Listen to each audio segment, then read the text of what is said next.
Okay, so in case you don't know, just to give you some context before I read this verse, the book of Proverbs is the book of wisdom, and it's written by King Solomon, the wisest man who ever lived. And in it, the Proverbs, or the human personification of wisdom, Jesus, is speaking to Solomon. And this is what he says, okay? He says, my son, if sinners entice thee, consent thou not. If they say, come with us, cast in thy lot among us, let us all have one purse. My son, walk not in the way with them. Refrain your foot from their path, for their feet run to evil and make haste to shed blood. So this is what Jesus said to King Solomon, said that if these sinners come to you saying, oh, we should all have one purse and stuff, run away from them, because all they do is just, they want to spread blood, and they're just terrible people. And that was written in 700 BC in Hebrew, more than, obviously more than 700 years before Christ was born in human form. Then how did he tell the guy? Because he is the Spirit of God, and he has existed since Genesis. Like he's existed since the beginning. Spirit, though. That's the Holy Spirit. That is Christ. Jesus is that Holy Spirit. And if you want me to find you verses, I could read you those verses if you're interested. I'll take your word. No, I believe. Okay, because like the thing is, like, I'm afraid of it turning into like, well, this verse and this verse, and then that's dumb. Like we kind of just summoned you in here joking. Like I'm not actually a pagan, but I thought that's pretty interesting. There's like 20 notifications I got. Yeah, we're just bored and we spam you. Well, I like talking instead of working, so it's good. That was interesting, because you hear that Jesus was a communist meme all the time, and I thought maybe it was true, but no, maybe not. No, well, it's because people create their own Jesus, and that's something the Apostle Paul deliberately warned about. He said there'll be people who make their own Jesus. Don't go after them. And he says how readily you want to accept a different version of the gospel or a different Jesus than the one that we preached. And that's what people say all the time. Oh, Jesus was fine with homosexuality. Oh, Jesus was a communist. Oh, Jesus was a feminist. Oh, Jesus would have open borders. Why did he say run away instead of fighting the commies? That's a bit cuckish. What did he say? He said run away. He said run away. Where did Jesus say run away? You just quoted him. No, where did he say run away? Well, what did he say? No, you just said like... He said consent thou not. Meaning, don't run away. Don't associate with them. Don't associate with these people who want to all share one purse because they're awful. So Jesus pretty much predicted communism. Well, I mean, he just knew that anyone who wants to, how do I explain it? Charity is what's spoken of in the Bible. And this is just, I don't know. I'm sorry, I'm such a faggot. I can't help reading it because it's such a beautiful verse from the Apostle Paul describing what is charity. And what people don't understand is charity, what is preached in the Bible, is not the same thing as enforced communism. That is not the same thing. But I mean, if I could just read this verse, because in Greek, the word here is agape.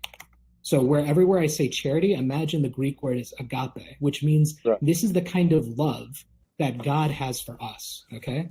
Yeah. Charity suffers long and is kind. Charity envies not. Charity vaunts not itself and is not puffed up. It does not behave itself unseemly. It seeks not after her own. It is not easily provoked. It thinks no evil. Charity rejoices not in iniquity, but rejoices in the truth. Charity bears all things, believes all things, hopes all things, endures all things. Charity never fails. But where the prophecies will fail, and where there will be tongues, they shall cease. Whether there be knowledge, it will vanish away. But charity never fails. Wow. And that's the kind of charity the Bible talks about. It doesn't talk about having a government or a central bank or central government enforcing taxes to redistribute the wealth. That isn't talked about in the Bible, but, oh, don't worry, I heard Jesus, he was this really nice dude. He was really nice to people, so I guess, yeah, he was a communist. Yeah. That was actually a nice verse. That was actually really well written. But the thing is, you never hear about those kind of things. All you hear about is people saying, welcome be kind to your neighbor, so I guess we should have open borders. Turn the other cheek. Yeah, turn the other cheek, goy. Yeah, it's funny. Can you no give one context bothers- for the turn the other cheek? Because I actually don't know. Yeah, Yeah, absolutely. because liberals use turn the other cheek in like Saul Alinsky mode, where they tell you like, oh, how can you be against immigration? Oh, I when you're love that. I love it when kikes tell you as a Christian how to act. how you- Jesus wouldn't and they act don't even that believe way. that shit. Exactly. They don't shit. believe in it, but they want to enforce it on you so that you can act in Oh, their version of actually, the Jesus that they have. That reminds me. But- Thank you for the red pill on the Israeli plus symbol. That fucking freaked me. Yeah, we were out. just talking was- about that. That was something else. I saw that too. What kind of An fucking upside drugs down do you have to T. hold? Oh, but don't worry, Ozpin. Christianity, it's a really Jewish religion. Don't mind the fact that it's the one religion they hate the most, and they keep campaigning against, and political correctness is directly to... Look at our year system. It used to be AD, the year of our Lord. Now it's Common Era. I don't know. It seems like they really hate Christianity. But don't worry, Christianity is Jewish. But anyway, what I don't You get never either is hear. what I don't You get either. Oh, Go I ahead, guess I'll dude. go. What I don't get either is like the Jews. They both deny Jesus, yet they acknowledge he exists. It's this constant, like, not really just consistent thing. Like you see, like Luke Ford. I remember him like denying Christ, like he even existed, but yet. But then they- was saying, oh, if he was alive, he was probably a troublemaker and he deserved to die. Yeah. Yeah, You it's see like that Ford all the said time. that. so stupid.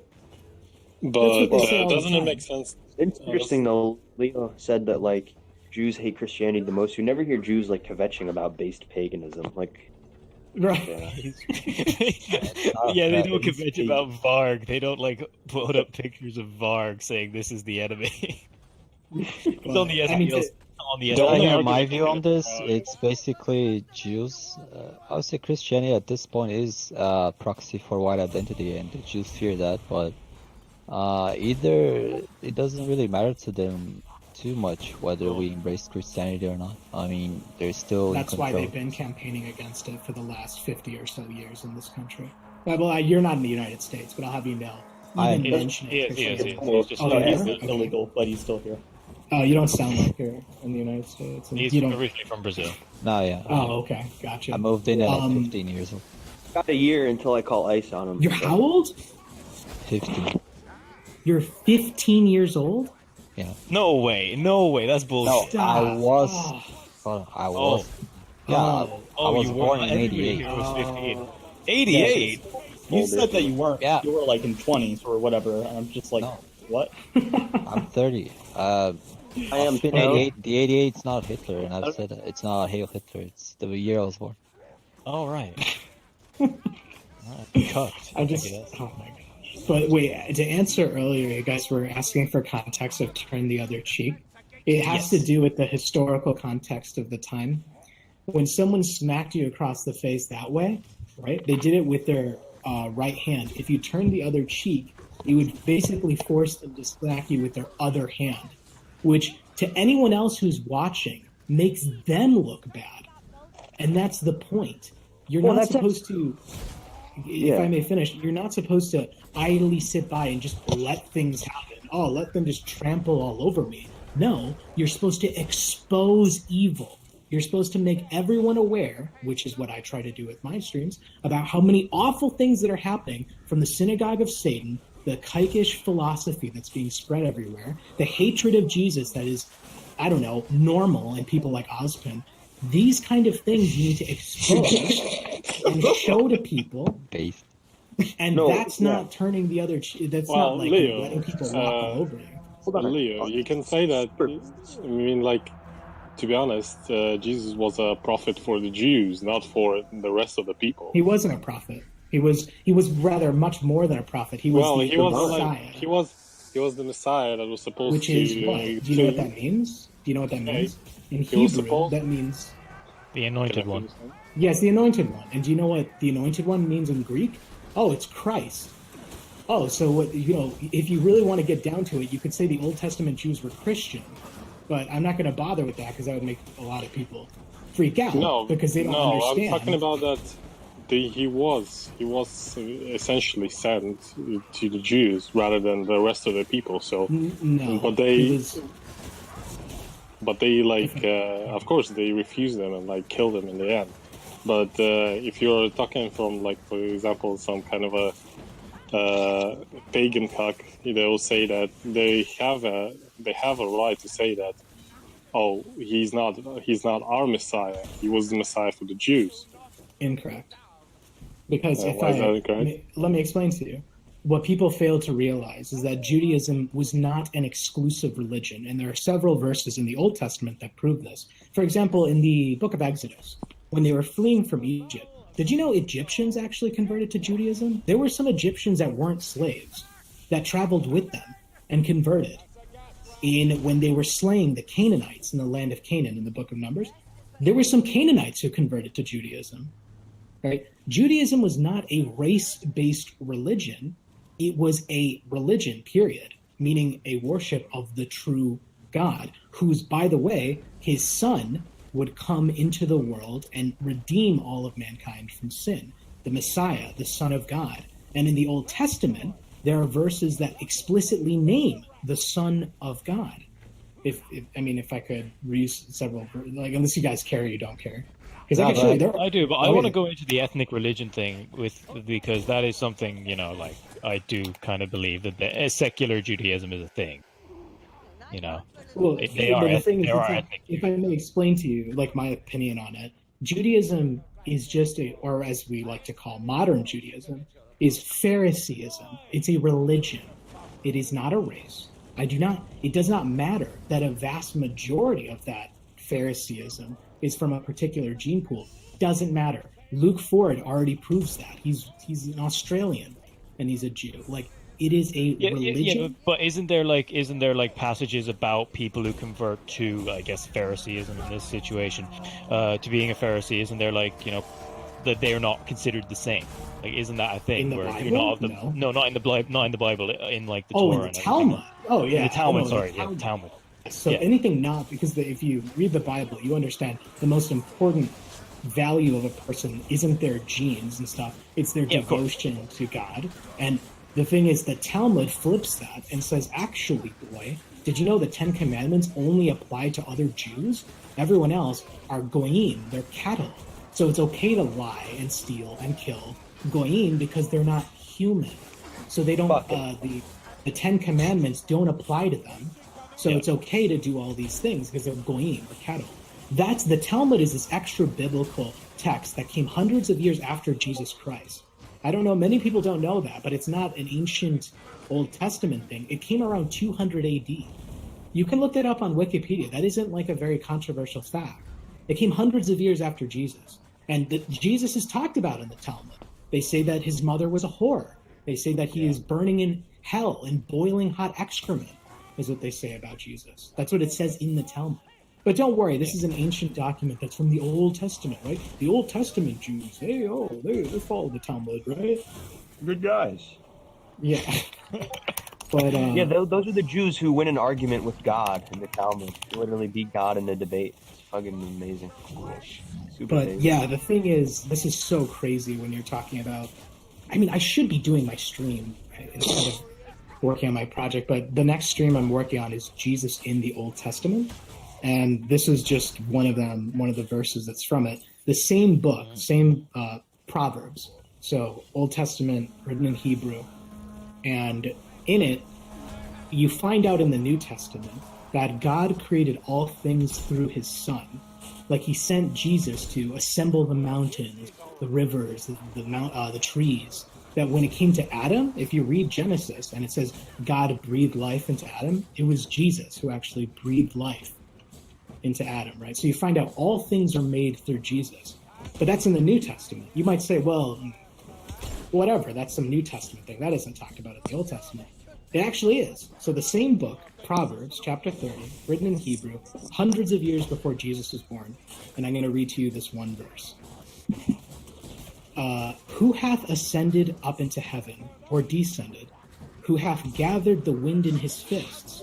Who hath bound the waters in a garment? Who hath established all the ends of the earth? What is his name? And what is his son's name, if thou canst tell? And Proverbs is the book of wisdom, so it's like the personification of wisdom. is speaking to you in this book to give you some context of what's happening. And it's saying, it's asking a rhetorical question to the reader, like, what is this name? What is the name of God, and what is his son? What is his son's name? And if you notice, it doesn't say what's God's the Holy Spirit's name. There's only two there. What is his name and what is his son's name? It doesn't say there's three. It doesn't say we're the third person. If you want me to trigger my Trinity autism. Yeah, the Trinity stuff. Did someone in the chat say like, "Oh yeah, it was actually"? That was Edgy Boy. So That was Edgy Boy. Someone in the Trinity lovers in here. Oh no. Yeah. Space I mean, is all Trinity, man, aren't you? Come on, man. Edgy Yeah, Boy empty collapsed space was too high. Trinity believer. Same with well, me. it's fine because I think I believe in the Trinity too, but that's just I don't know. I'm not that into I don't it. believe in the Trinity. That shit doesn't make any sense whatsoever when it comes You're not to even a Christian, Edgy Boy. You don't even believe in God, dude. Fuck off. Yeah, but I've read the He's Bible. not born again. Born again. Believe in God. You're gonna tell me the I Trinity. don't is think a- Edgy Boy's a born again, to be Oh, it was you, Edgy Boy. I don't know, man. I've been reading. It seems like the Trinity makes complete sense, and what you say is complete blasphemy. That was what did it. I was just fucking with you, dude. No, dude, No, we that's were what just did it. I summoning know you. We're just you were trying to just trolling summon me, you. but that's what did it. That's what summoned me. Everything else you guys are, I don't care. Then you're like, oh, the Trinity actually makes a lot of sense. I was like, boom, let's get over here. Let's do this right now. Yeah, I think the Trinity. I don't know about like the biblical precedent for it, but I do think it makes sense. Like it's philosophically sound, in my opinion. Well, I would argue that not only is it not philosophically sound or logical in any way, that it Leo, your roll button. Barely hear you. Yeah, you just wait a minute, maybe, because we didn't know what you just said. It's too bad. Here we go. Now, can you guys Yeah, still you're hear me? back. Yep. There we go. Because my VPN just like kills my connection. All right, there we go. The thing I was going to say is it's not just that the Trinity isn't philosophically sound or not logical, that it violates the law of non-contradiction. It's not about any of those things. It's that it doesn't appear in the Bible. I don't even care if it's completely beyond my comprehension or impossible to understand. It's just not in the Bible. Therefore, I Wait. won't believe it. But that's just the word Trinity, but the actual Father, Son, Holy The Ghost. concept Crooked Tuna- isn't. It's not. Crooked Tuna posted a verse that just said it. Which one? 1 John 5. I know all of them. I'd love Matthew 28:19. Yep, that's the baptismal formula. As Jesus, before he ascends to heaven, the last thing he says, baptize all nations in the name of the Father and of the Son and the Holy Spirit. What you fail to realize is Jesus isn't talking about the composition of God in that verse. He is telling them how to baptize. And the best part is if you keep reading, especially what is the book after the synoptic gospels? The book of Acts. And that's when the apostles go around baptizing. And do you know who they baptize everyone in? The name of Jesus. And do you know the Ethiopian eunuch who managed to pull aside, the Apostle Philip pulled him aside and he converted him to Christianity by showing Isaiah. And he says, you see this in Isaiah? This is Jesus. And he's like, wow. The guy was immediately converted. And on the spot, he stopped the chariot and he pulled over to the side and he says, what is stopping me from being baptized? And he says, you must believe on the name of Jesus Christ. And then the eunuch said, I believe that Jesus is the Son of God. And then he baptized him. And to this day, that is why Ethiopia has Christianity. But they believe in the Trinity, though. Yeah, they have like a Well, weird. no, you have to understand the apostolic church. What is it? The apostolic church exists in India, in parts of Asia and stuff. They didn't believe in the Trinity for the first few centuries. Now they might because of the Roman Catholic influence. But you need to understand that the Trinity wasn't introduced until 330 AD. That's centuries of time where Christians who were directly following the commands of the apostles and Jesus Christ kept the Sabbath and didn't worship a strange god that isn't talked about by Jesus. Fully. They did. I mean, you need to understand that the Sabbath was actually maintained in parts of Africa, even past the Middle Ages, because this is talked about in the Great Controversy by Ellen White. But aren't the laws of the Sabbath including the fact that you can't leave your own house and a bunch of this other No. stuff? You can't No. boil the... But it said so in the text. In Exodus chapter 20, it doesn't say anything about not leaving your house. It says about it says about servants, about cattle, about Even those still, kind of things. those are laws for the Trinity. Right. Wait, what? Wait, what did you just say? I mean, no. The Sabbath. Yeah, and those are things I try to observe. I don't, I try and not sound crazy, but I don't buy or sell things on the Sabbath, and I don't like go out to restaurants and stuff. Instead, it's a day devoted to church and to study. Wait, It doesn't say anything about not having electricity. What about lifting? Well, I mean, you can I know this glorify- is serious. Is that like a thing? Is lifting bad? Well, there's the Apostle Paul was talking about, it's like bodily strength profiteth little. Like, it's not a bad thing, but No, if man, on the you're- Sabbath though, is it considered work? I guess. Well, why are you doing it? No, that's my point. Are you trying to just glorify yourself? Because this is the thing. Yeah, People say, like, what is work?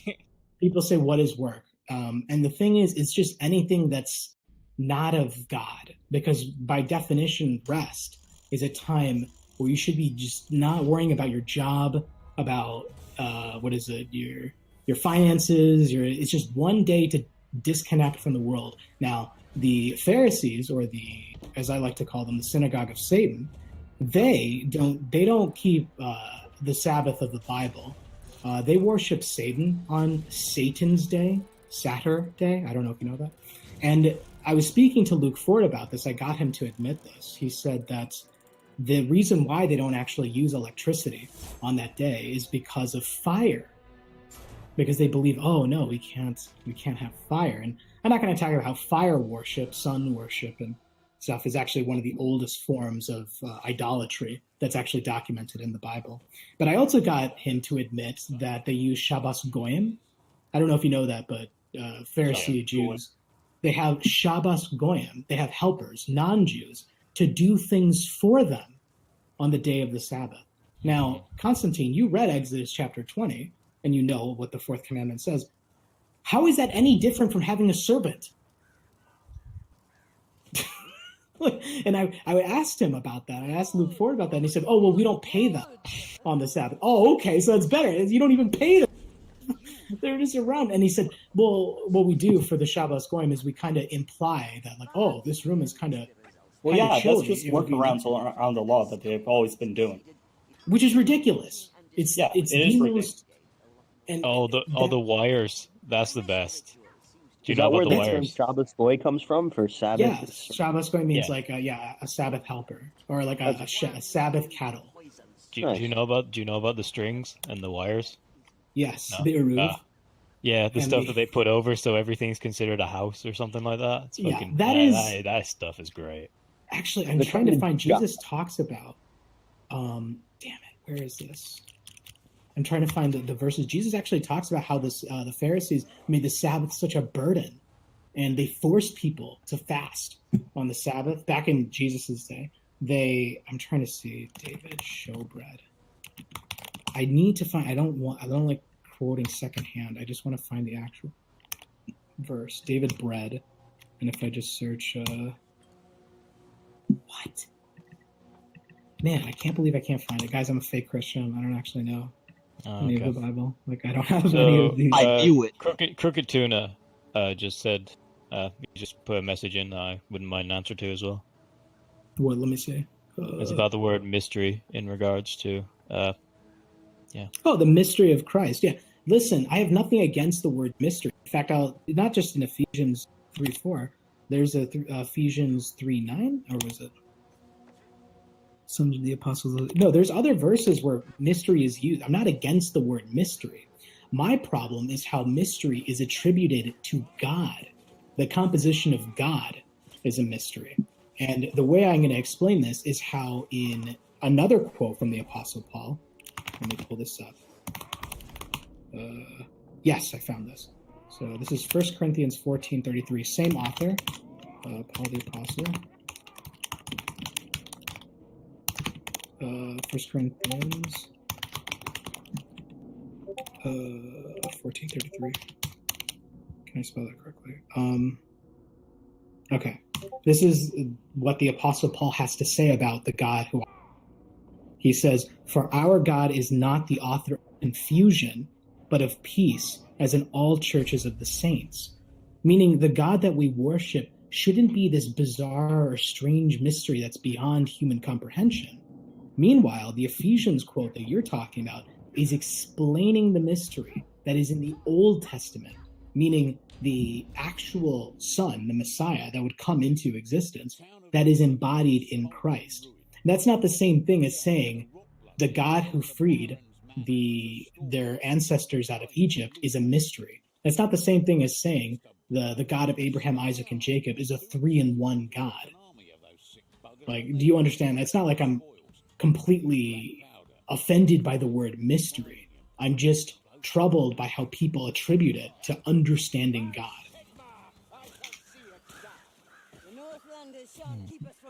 Because, I mean, the Trinity, you don't even need to be Catholic. I'm sure you guys know that. The Trinity, though it started as a Roman doctrine from the first council of present Nicaea, within a lot of Protestant it's churches. ubiquitous. It doesn't it's matter pretty what much denomination, right? It's Baptist, it's a Pentecostal, it's a Anglican, it's just everywhere. And it's really, really crazy how I must sound insane, and I'm fully aware of it. Nah. Trust me. I didn't accept this for a long time because when I was We're all coming back mad into here. the faith, We're all mad here, said the we're Hatter. all mad here, yeah. So Alice in Wonderland. I was saying that I didn't want to actually believe this for some time because I just never understood the Trinity, and I was thinking, oh, I'm going to epically own other people by having the exact Bible verses to show them about the Trinity. And what I found is every single verse that people use to prove the Trinity doesn't actually talk about the Trinity. If you keep reading the whole chapter, or like the section that they use, every single one, no exception, they require you to already believe in the Trinity, and then you go, oh, there it is. Wow. Like the baptismal formula that Jesus was saying before he ascended to heaven. There you go. It's a Trinity. Even though that verse is not talking about the composition of God. And then the verses where they are talking about the composition of God, they say, oh, well, he's just talking about a part of the Trinity. Do you see how it's infallible? You cannot disprove. That makes sense, actually. Yeah. You cannot disprove the Trinity, because by definition, it is both monotheism and polytheism. It's this infallible, assumed definition of God that if you try and actually show these verses, hey, look, it says Father and Son, it doesn't say three. They say, oh, yeah, well, it's only talking about the Father and the Son there. But look at here, now it says all three, so there you go. It hurts. It's so painful to be painful. That's what summoned me. Just tell me the Trinity makes sense, and immediately I will come. Wow. Don't let the Leocult influence your faith. I need to start asking for money. Don't cult leaders wait, have is money? that No, the you don't need to be- precursor for cult? I No, don't you think don't. it is. I heard you don't. Yeah, you don't need money. But I'm saying, like, don't most of them get money? Like, come Yeah, that's like the Yeah, main most of them end do, game but- of most cults. damn. So Come to on. get rich. Yeah, man. They want to get rich, but then end up being like meddling. Sermons pay to play, you know. Say pay to watch. Pay to Pay to play. Well, watch. speaking of that, Empty Space, I was talking about Resident Evil 2 Remake. How great would it be if there was microtransactions to buy bullets in the game? Hold on. DMC5 has microtransactions. Yeah, so it's not exactly. That's the far. point.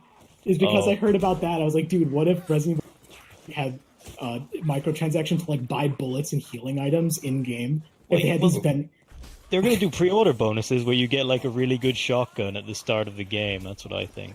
that would be incredible, dude. Yeah, I shouldn't swear, but I hate it. I really dislike Judaism. Like, it really. Judaism in my video games.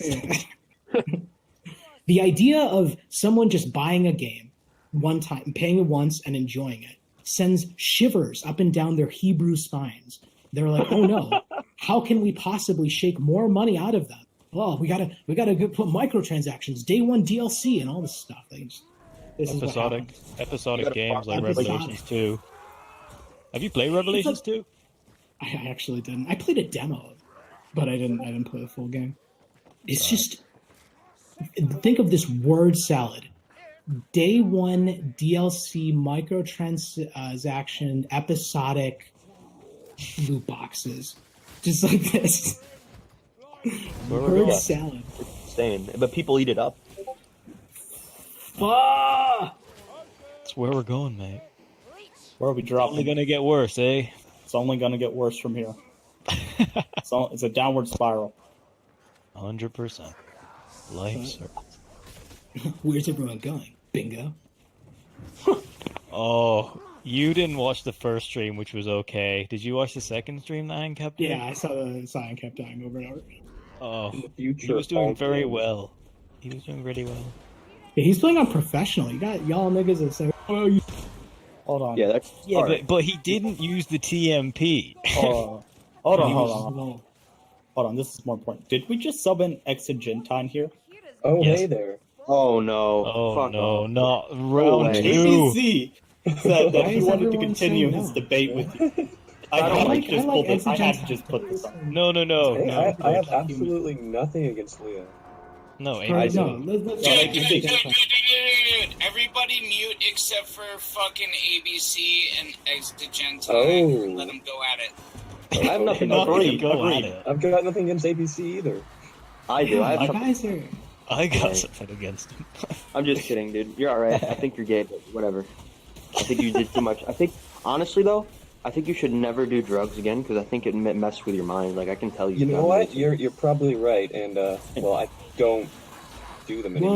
Whoa. Pretty much because Wait, did you know the DMT? Love the I absolutely did. Spot him from a mile away because I used to do drugs, but I never Did you not got. know that saw- Hitler did the Yeah. DMT? Protege, now No. it all makes sense. You Hitler saw did the the meth and stuff. you saw the mechanistic process at work, and you saw the demons influencing people, and you're like, free will doesn't exist. Yeah. Not exactly. Before I did all that, I didn't have any belief in free will. Actually, it gave Oh, me so more of a it's been belief in free consistent. will afterwards. Oh, so the exact opposite. Okay, never mind. The reason Yeah, I've interesting. like to do based intellectual drugs again is because I did them, and it's like Since while vaping. you see really spooky lead you to God. No man, I saw some spooky shit on drugs. Like fuck that. Don't do drugs ever. It's bad. It's terrible. It's Well- totally like spirit demons and shit. Not even kidding. Honestly, the thing that messed with me the most was weed. Just simple weed. It put me Yeah. into a No, I agree. psychotic state. 110%, dude. That's why I never smoke it anymore. Something's people wrong. that Something's terrible. like wrong with me, because I'll tell you, back in the day, I smoked tons of weed, and I still never got. I just never got that crazy. Like I just felt really relaxed, chill. You're It lucky. just depends You're on lucky is what you are. You're lucky. I mean, I'll tell you, I dabbed once, never again, and It's that was the garbage. only worst. That was the worst, but that was that just was like my I was first so experience high. of it. Alright, that's a terrible experience. But I'll Yeah, tell you, Yeah, all it just did. makes- it makes you uncomfortably high.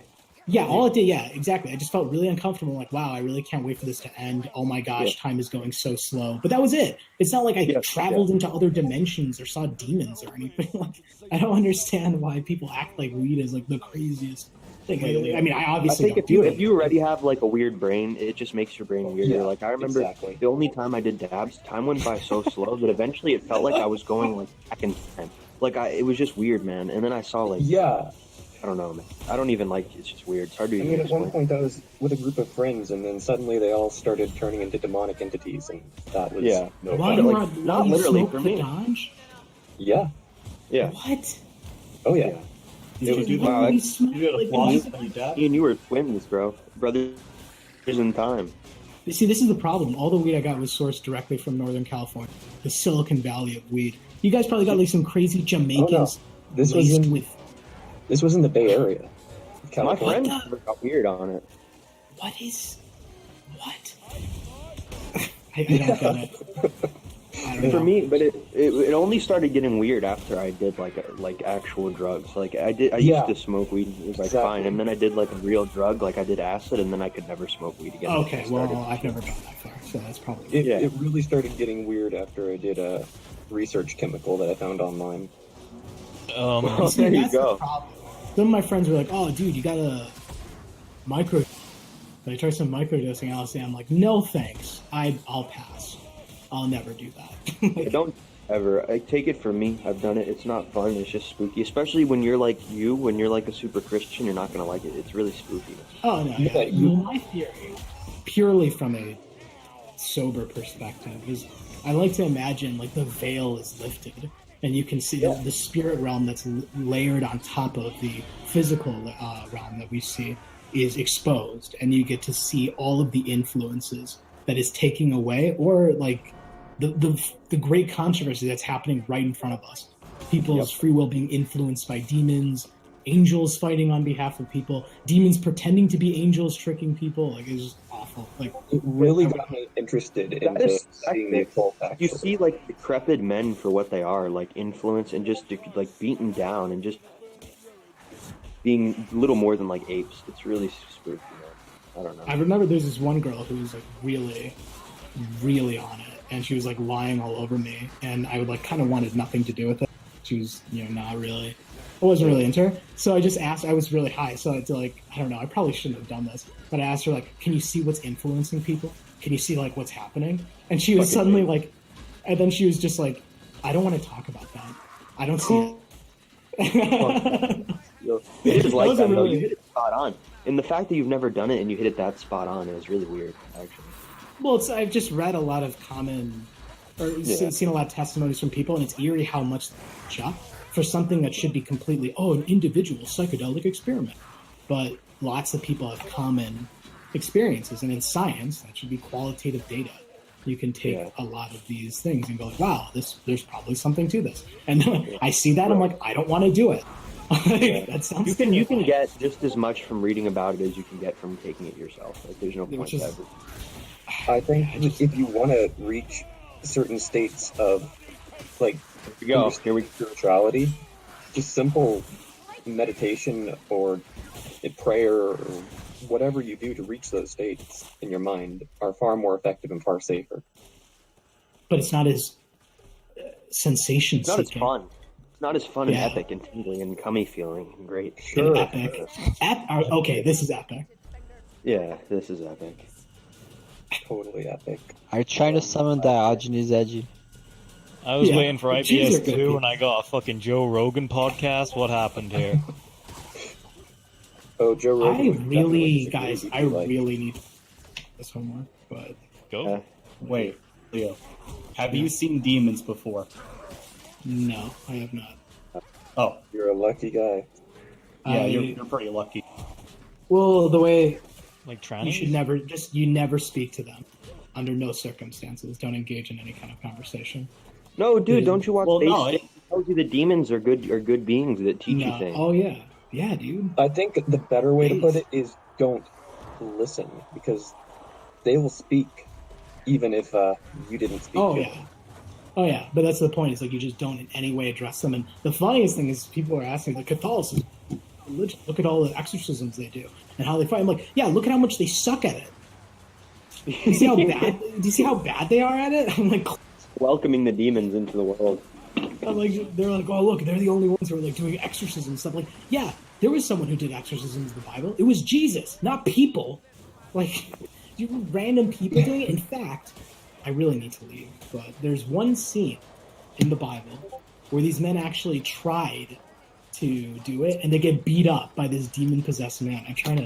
It's in the book of Acts. It's really, damn it, where is it? It's sad I don't know these verses off the top of my head. It's Paul preached. This is it? Yes! Didn't Paul preached? No, let's see here. No, Acts 15, no, I can't find it. Yeah, I can't find it, but it's like, it's funny, because these guys were basically saying they wanted to cast out demons in the same way they saw. Oh, okay, this is it, Acts chapter 19. Okay. No, that's not it. I can't find it. No. James. I don't think it was in the books of Acts, was it? Dude, my Yes. stuck down. Okay, bros, I found it. It was in Acts 19. This is it. Okay, so these vagabond Jews, they saw how Paul and the apostles, right, were able to wrought miracles.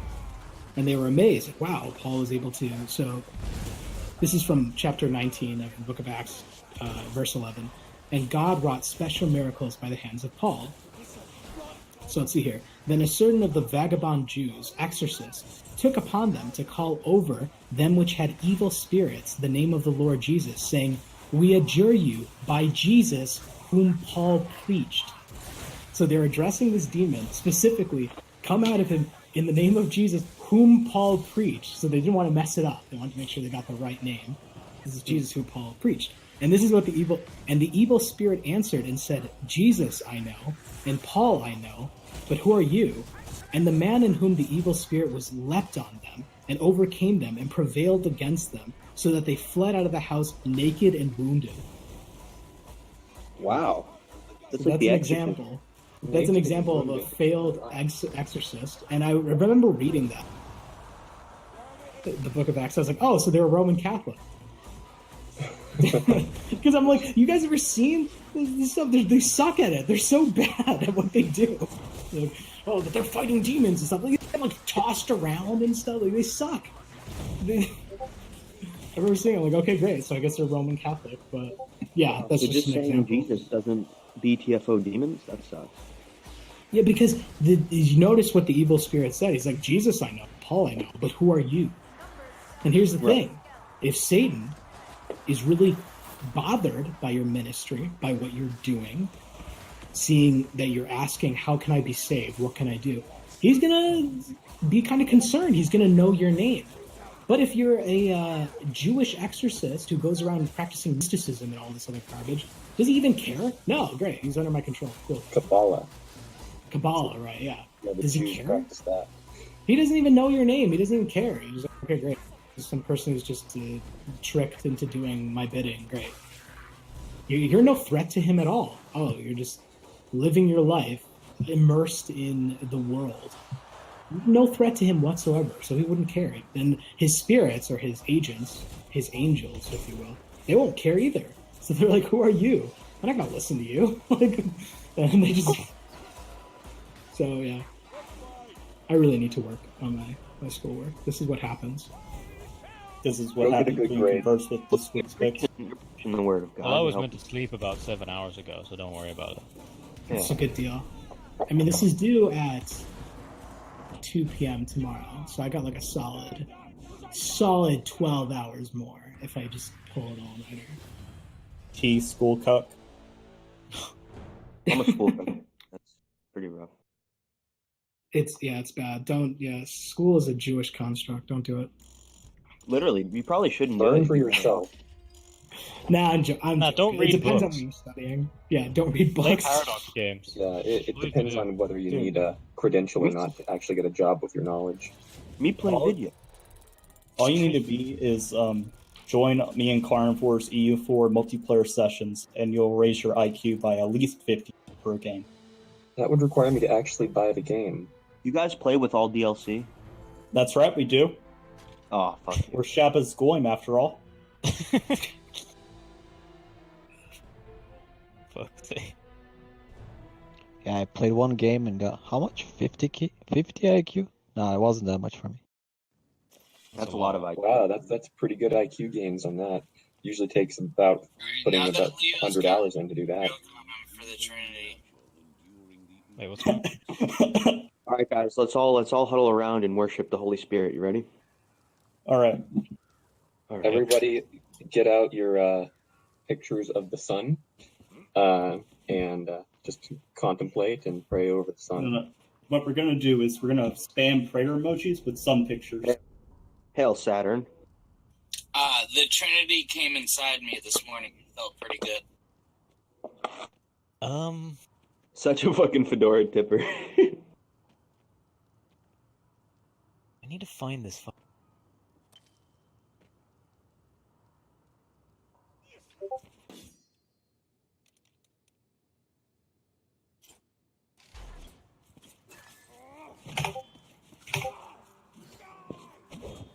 What time is the Synagogue of Satan meeting tomorrow?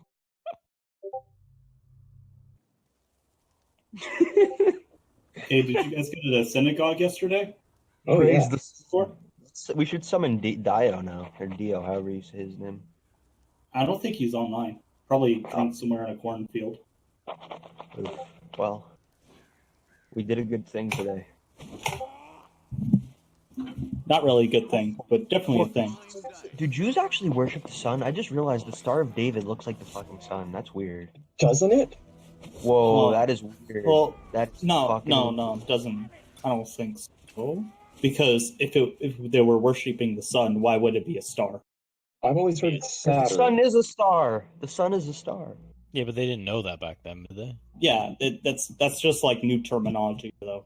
But you're only just calling it the Star of David. Did they call it that back then? Or did they call it the sun? Technically, they never called it, but yeah, that's what they called it. Yeah, Even what's the before. history on Star of David? It's really making me think right now. It's just a coincidence, Goy.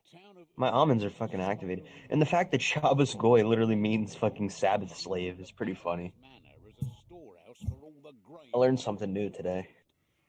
There's actually a fair amount of pictures of the Star of David with the sun coming out of it. That's interesting.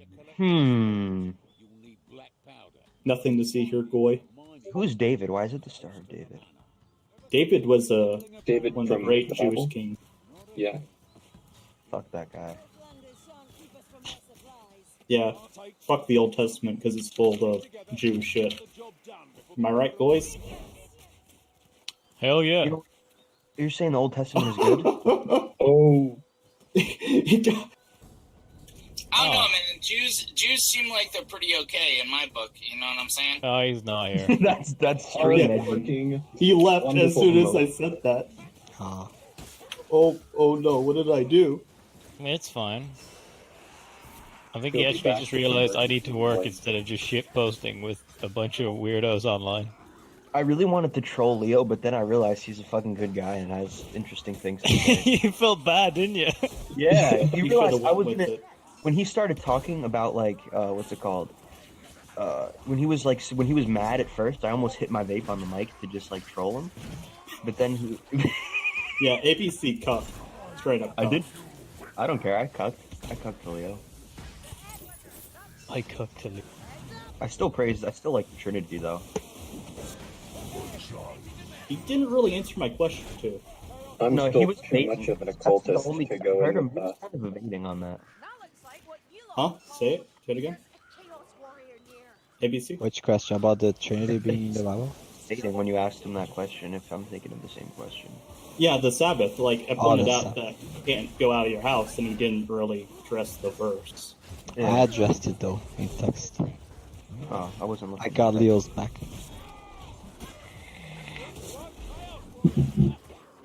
I want to believe in it. That's a quality doggo.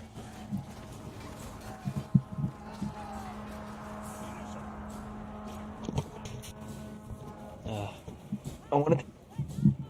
Why did Glad that... the summoning ritual worked, though. I can't wanted believe to- it actually did. I Wait, thought wait, he wait. would be at You least guys asleep. summoned Leo here? Yeah. We just shit posted. We were bored. Dude, get it Then right. we summoned I you. Leo. Summoned Yeah, to be fair, it was mainly edgy. Yeah. He can be summoned. Does that make him a demon? Well, we summoned you too, so are you a demon? Oh shit, maybe. ABC, I remember you clearly saying that you could be any debate with Exit by just calling them gay. I did. As soon as you said, I have no problems with you, I said, I do, you're gay. Oh, you did And win, maybe yes. he won right after that. I said I won. 100 He only Ellen. won. Look, I the like- only problem I have with you is the gay free will shit. I think it's gay and dumb and really fucking gay. Like, you have free will. You're here of your own free will. Gay. Unless you're an AI and I'm the only person with free will, which is possible. Okay, Just- okay. Fucking robot. I feel like right now, this is the forced rivalry. It is forced. I like this guy. I don't know why you guys want us to fight.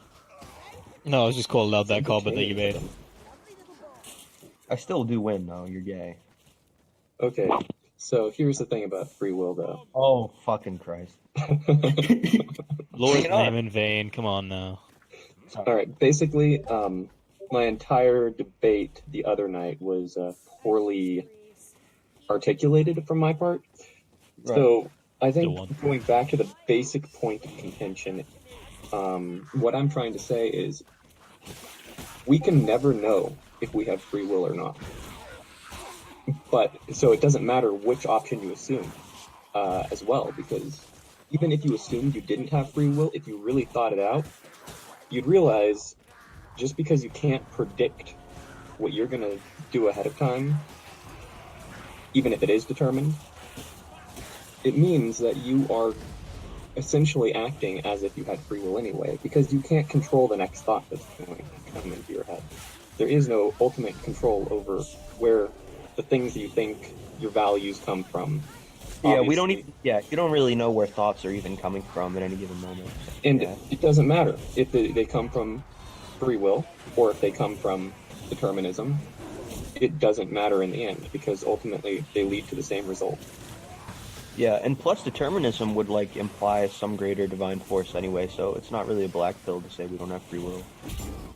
Well, what I would see if determinism existed, which I really don't know if it does, and I'm almost skeptical more of it now than I've ever been as I continue to think about it. But if you even do have determinism, what you said about a greater force is somewhat true. The way that I see it is that it is kind of like this, you have this mystical algorithm, right, that would be what controlled you, and then you think about, where does this algorithm exist? Like, if you had a place for it to exist, and it obviously doesn't exist in the universe.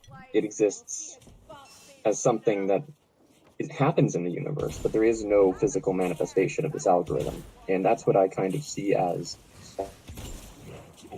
like divine intervention or something like that.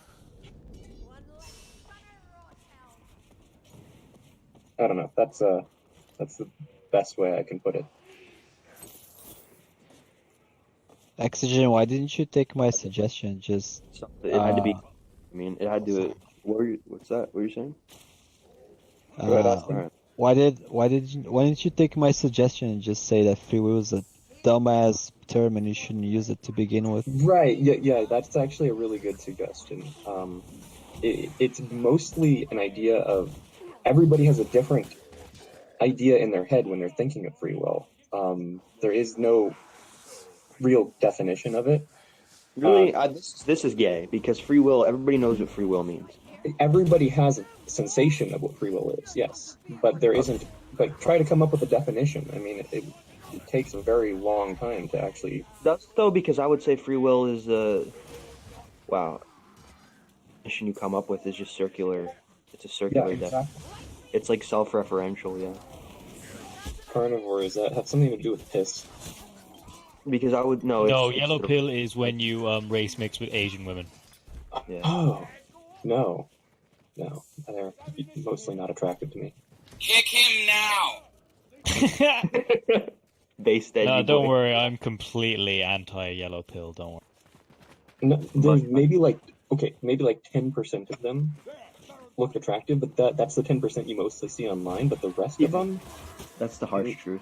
Yeah. Like, Asian girls I see in real life are usually pretty fucking ugly and fat. Dude, the real question is, are you ginger pilled?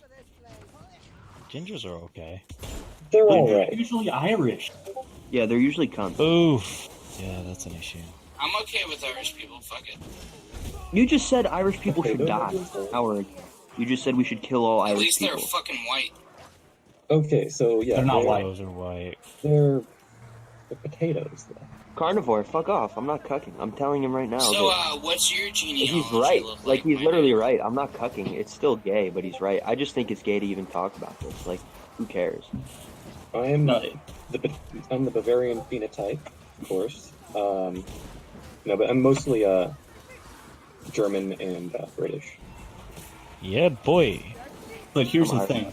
Pure, like, ethnically, like, British people don't really exist. Because Britain is off of an island that's been raided and pillaged. They're British. British is a fucking mixture to begin with. British is fucking Anglos and Saxons. Those are two different peoples. That's why people say Anglo-Saxon. Yeah, I know. Yeah. They were the original mutts. Like, there's no Anglos left. Like, there's no Saxons left. And that's coming from me. that the British are technically the original mutts of Europe. They are. English are mutts. Yeah. But they're white mutts. I'm a white mutt. Yeah, most American whites are white mutts. So. America's Actually, a melting pot, boy. no American whites that are one ethnicity. I'm pretty sure like 99% of American whites are mutts. Oh, yeah, I heard that on the Joe Rogan podcast. It must be true. Oh god. Dude, no, Mutt nationalism. there's no American that's like only German or only. Well, Right. German's mainly the Midwest. Anglo's more towards like around New York areas. I think. Can't remember. If you think Anglos are Jews, then yeah, you're right. Yeah. There's like more to New York area than New York. There's like New York is literally mostly just Jews and black. yeah, that's the people. city. But when you go out of the city, that's like saying most of California is cooked. But once you get out of the city of California, like the city areas, I guess, then you end up with like actual, legitimate white people. Don't tell me Not about really in California, wrong. but most places. Really, yes. I thought like the farmers up north in California were okay. They're based. They That's, don't that's like- just one part, though. Some It's Oh. He's actually right about California. I don't know much about American North politics. Cal is like super red. I don't blame you. the I don't know much about America either. It's middle who cares? flyover country of America is somewhat based. North of that is pretty based. Montana, it really is. Wyoming. Missouri. Yeah, Missouri's awesome. I was just talking to this really cucked British guy who was telling me how much he hated Missouri and just made me love it all the more. Get A fucked. faggot. I need to go to the U.S. at some stage again. It's a nice place. Yeah, I just don't want to go to anywhere. I might go to Tennessee, to be honest. That looks quite nice. You should come to Florida. Come on, guy. You know you want I'm to. not going to fucking Florida. You know you want to come see a guy run naked down the road with an alligator. Come on. Let's all do Florida it. I would expect to die in a car accident. Come on. You know you want to. There Come on. are You know much you want higher to see a now. Haitian try to sell you fucking cocaine. Come on. Doing an States. IRL meetup in Florida. It's set. We should do it. No, we should actually do it. Who's gonna go?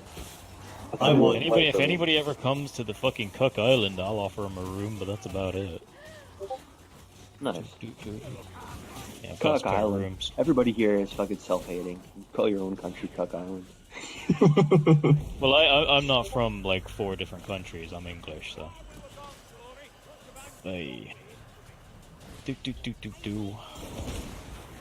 Pull the fuck out, to be honest. Okay, so you're English. So what's the RP accent? I've been trying to kind of figure out what that RP means. accent? What does that mean? Something like received pronunciation or something like that. Oh, What that's Kraut like was doing. kraut. That's kraut. That's kraut. Yeah. That's when you put on Okay. like an upper class accent, which is more towards the south, so around London, Swindon, areas like that, Right. which is where Yeah. Sargon is from. Swindon. That's gay. That's really a gay It's very concept. gay. It's a tactic to kind of make people think that you're more intelligent than you are. Is Like, that kind of you like know. the transatlantic accent in the U.S.? Kind You know, kind of like how Nick Newscaster accent? yeah. Hey, how you doing, folks? Today, yeah, that's shit's great. But at That's least the that has a radio purpose. Like, at least that's just so that like everybody around the country can understand you.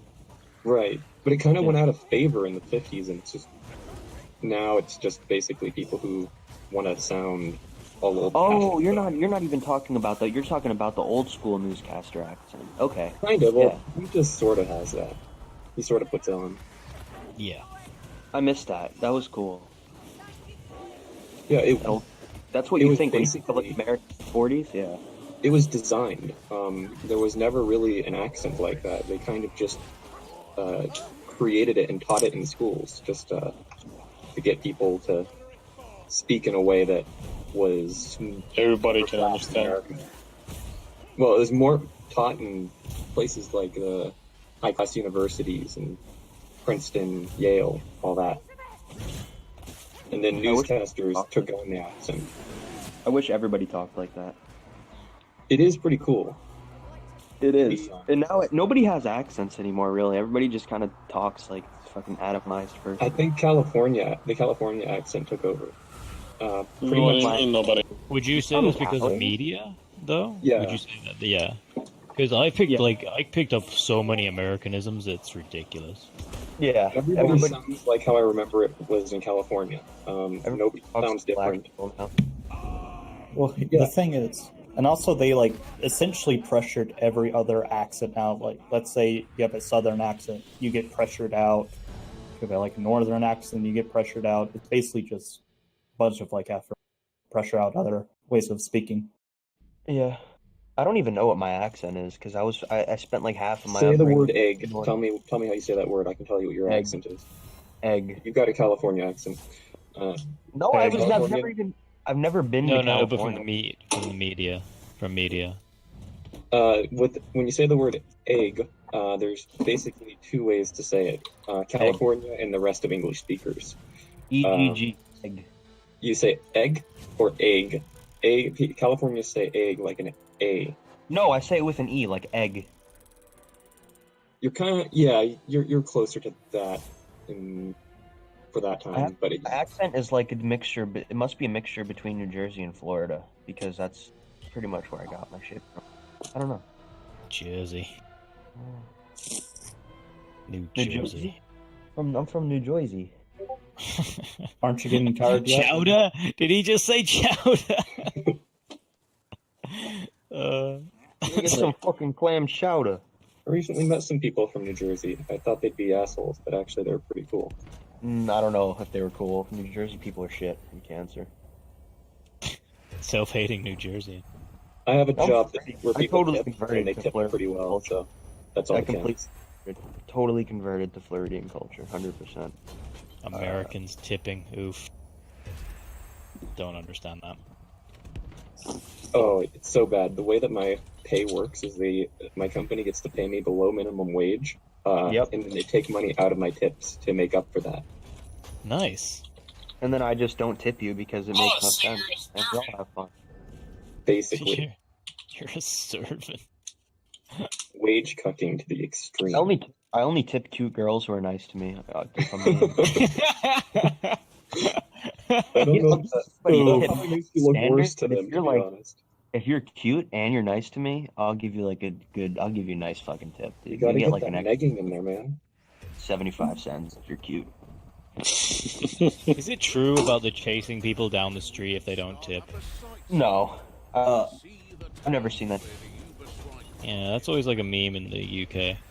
And Jews don't even tip anybody anyway, so there'd be a lot on him. Well, they're the chosen people. Exactly. They don't have to chip goyim. Tip. I said chip. I meant tip. Sorry. Don't you know it's against the law of the Sabbath to tip the goyim? The goyim.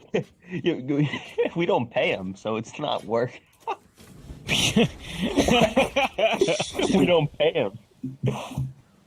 That's the most Jewish thing ever. Dude, I can't wait to buy a sip at 3 a.m. when nobody's awake. Don't they have like a day where they like have to bake some fucking cake and sell it to their like Bake the cake, their relatives or something like that? I Yeah, don't know. I've never heard that. heard of. That sounds familiar. I'm not gonna say I know what you're talking about, but it does sound familiar. There's so much shit with them. Yeah, This thing is fucking they either sell it to their neighbors or their like relatives or something like that shit.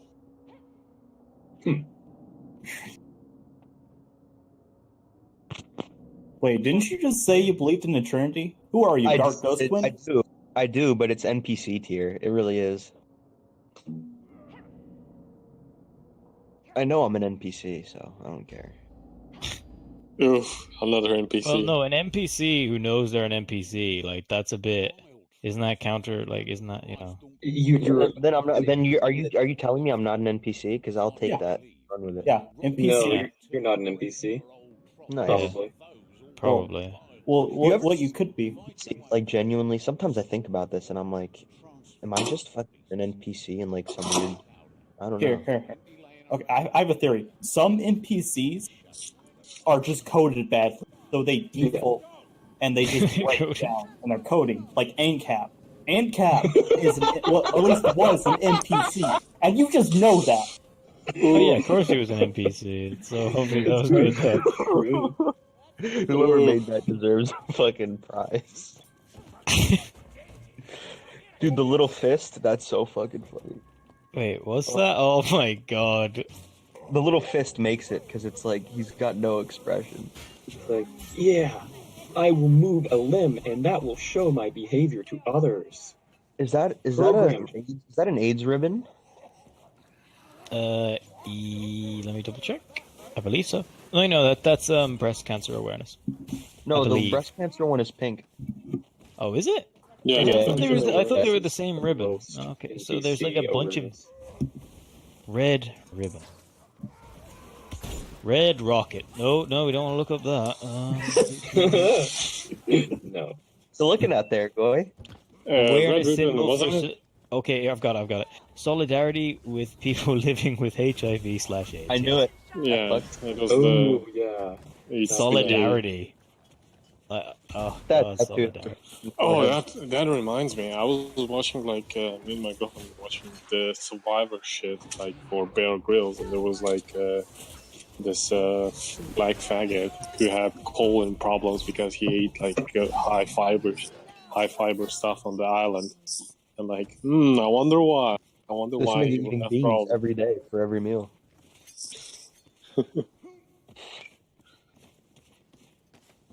You know, You what's read weird? about some of the fucking shit that goes on with them, like the viruses that they get. It's Dude, Yeah, of you know that new STD in Bongland that like eats your penis? no, I I haven't got don't it yet. know. Is that something from? Is that like? That probably come from Nigeria or some shit. No, it's Well, you don't know. Maybe it's like those packages that throw acid. They just Well, they incorporate create a new acid. super virus. Yeah. It's a real thing. I guess they're doing things that the the original people aren't doing. They're doing jobs that we aren't doing. Hold on, let me look it up real quick. Yeah, because this might be like the ISIS rape slave story. You know. What? Is that complete- real? Oh. No, ABC told us that they keep ISIS keep trap rape slaves, and then we found no evidence for it. No, this is actually real. This is actually. Okay, It so might you're just be a admitting that- sexual fantasy. Yeah, ABC's a bit you're a bit of a poofter. I'm not a fucking poofter. Fuck you. You did say if that man had a vagina, you'd fuck it. And Yeah, you- but Oh, that yeah, wasn't a that's the name. poofer. He looked like a cute girl. Okay. well, Well, technically, yeah. If he had a badge, that won't be gay, Exactly. unless it's a post-op. oh god, post up.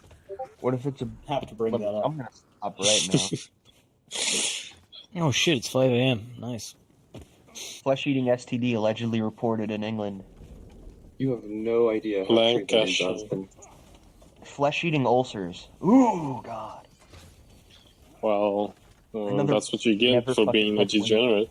Women literally Yeah. have that eat your penis.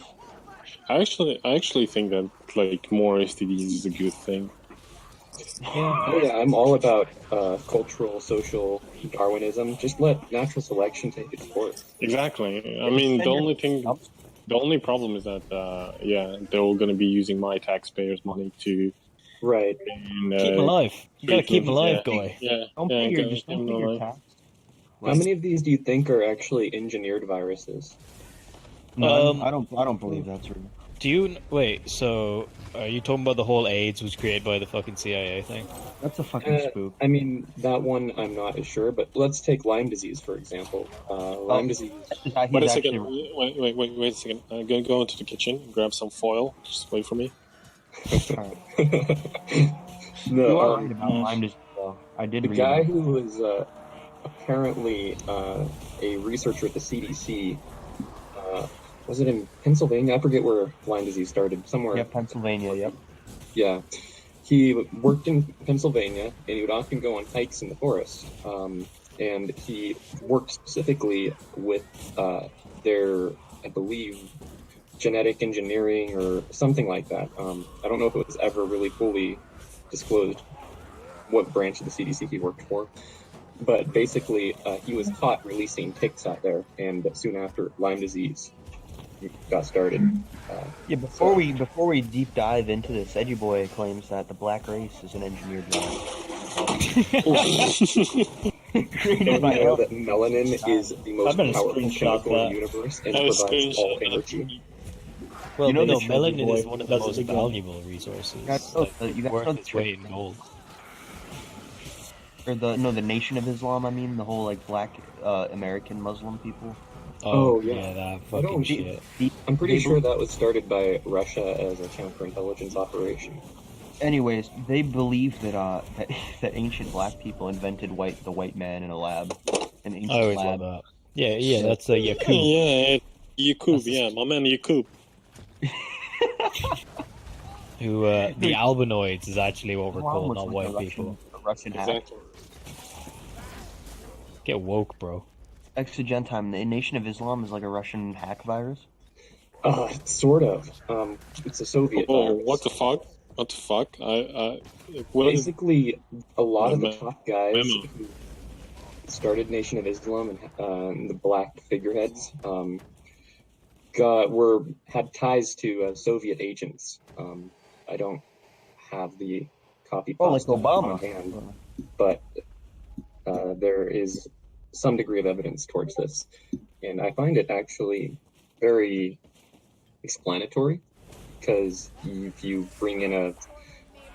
give a different race a different religion, and you have them beholden to kind of to Russian Soviet funding, then you've got a great network of potential terrorists if you need to use them.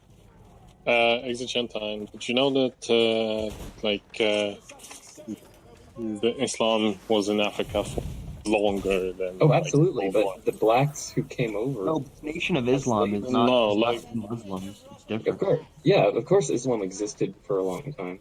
That's what I'm saying is the blacks in America never had any ties to Islam. They mostly came from Liberia. places Oh, like well, that. like Tribal it- religions. Yeah, it probably can be. They It were can like understand Buddha Islam, moon worshippers. but So it's not it's native quite to them, easy for to sure. understand. It's quite easy to understand them. They're like, ooh, mean all white Christians, racist, booga booga. I'm gonna convert to something else. It's like we was Kangs. It's pretty much what it is. Yeah. Yeah, but why would they latch on to Islam, something that wasn't really even present in the United States? Well, Yeah, probably actually, because Islam isn't even a cultural meme yet at that point. Yeah, and Not most like- people didn't even really know anything about Islam as well, especially like the black population being exposed to like Islam is just such a low chance. Yeah, Like people weren't educated about these foreign like religions and such. Not at Yeah, all. this was like It's such a weird thing. and if you look I'm into not like sure, the maybe. foundation of Kwanzaa and things like that, there's also Russian Fucking influence. Kwanzaa. Yeah, exactly. I mean, Kwanzaa There's always was a Christmas started right episode around the about Nation of that. Islam. what the fuck is Started. Kwanzaa anyway? What the fuck is that bullshit? It's some weird thing that always gets a Christmas episode. it's like I think it's it's a constructed, made-up pagan, like, religion created by Jews and Don't they like eat Soviets. corn or some dumb shit? Cornbread. I think it's like mostly like some kind of pagan African shit that they It's just want to basically incorporate. Judaism with voodoo. Dude, Santeria-based religion right there. I guess, yeah, Judaism, voodoo. I think that sounds really based. I should practice it. Yeah, I man. practice voodoo. Wait a second. Why is Justin in a voice channel Jeff and nothing is with just chat? being such an e-celeb. He doesn't come in Because here and say he's, hello. He what's just it starts called? streaming. He is streaming. Alright. I'm gonna join his. I better start studying. Hold on. Eat the 8. Eat the heart. Eat the heart. There we go. Stupid fucking All right, I called him a nerd and then I left.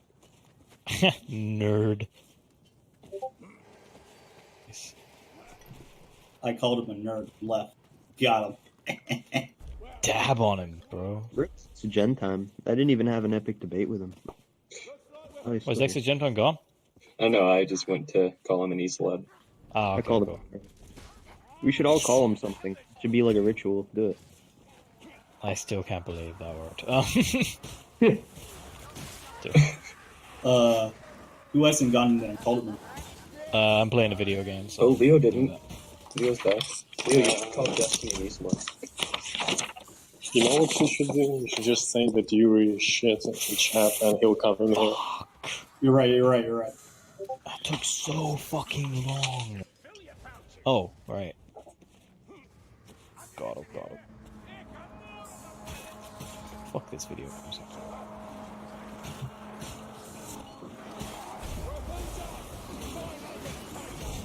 He's not even live yet, is he? No, Yeah, he's he is. live. I should have done it live. I'm gonna go do it again. Osman, Yes. Who is is that that? image real? Yeah, I don't know. We did If it, it right? is, I'll be very disappointed. I bought all the games. No, I'm not joking you, because I played 1, 2, and then I played 3, but I stopped because they had like a Donald Trump joke at the beginning, and Oh, people they were did? saying, that Spike Chunsoft is really awful. Or no, not Spike, like the localizers for the game, NIS America. They're awful. Yeah, I think this would be the English wing of Spike Chunsoft because it has Isn't Anti-Trump dash. jokes the best heuristic for finding out if something's shit or not? Yeah, and it's insane because the original had nothing to do with it. I still have the joke somewhere. I'll post it really quickly. I had it unlisted, but I'll find the video and I'll show you, Ozpen. It's nuts. I saw this and I was like, this game sucks, and I just stopped playing. Yeah, I missed it. If I realized a joke like that, I'll probably stop playing too.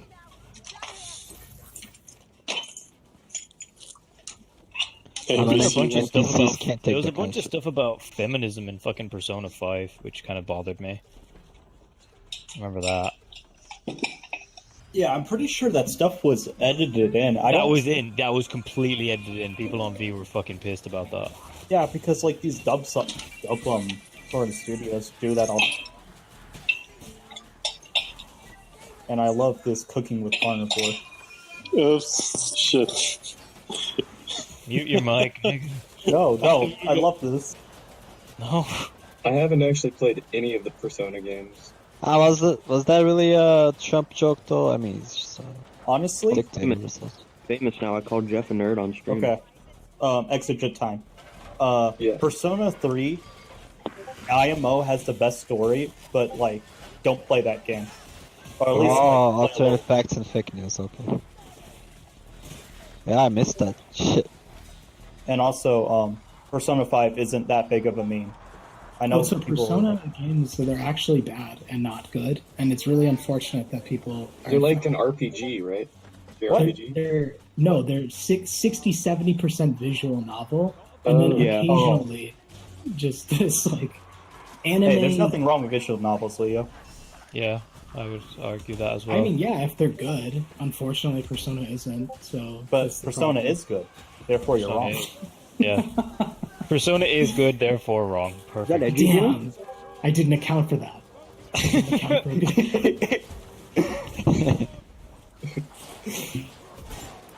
But, yeah, I don't know. I liked Persona 3, but I was like in high school at the time or something like. I don't know. I guess I liked it because I was really young. But Persona 4, I played a little bit, and I was like, this is kind of gay.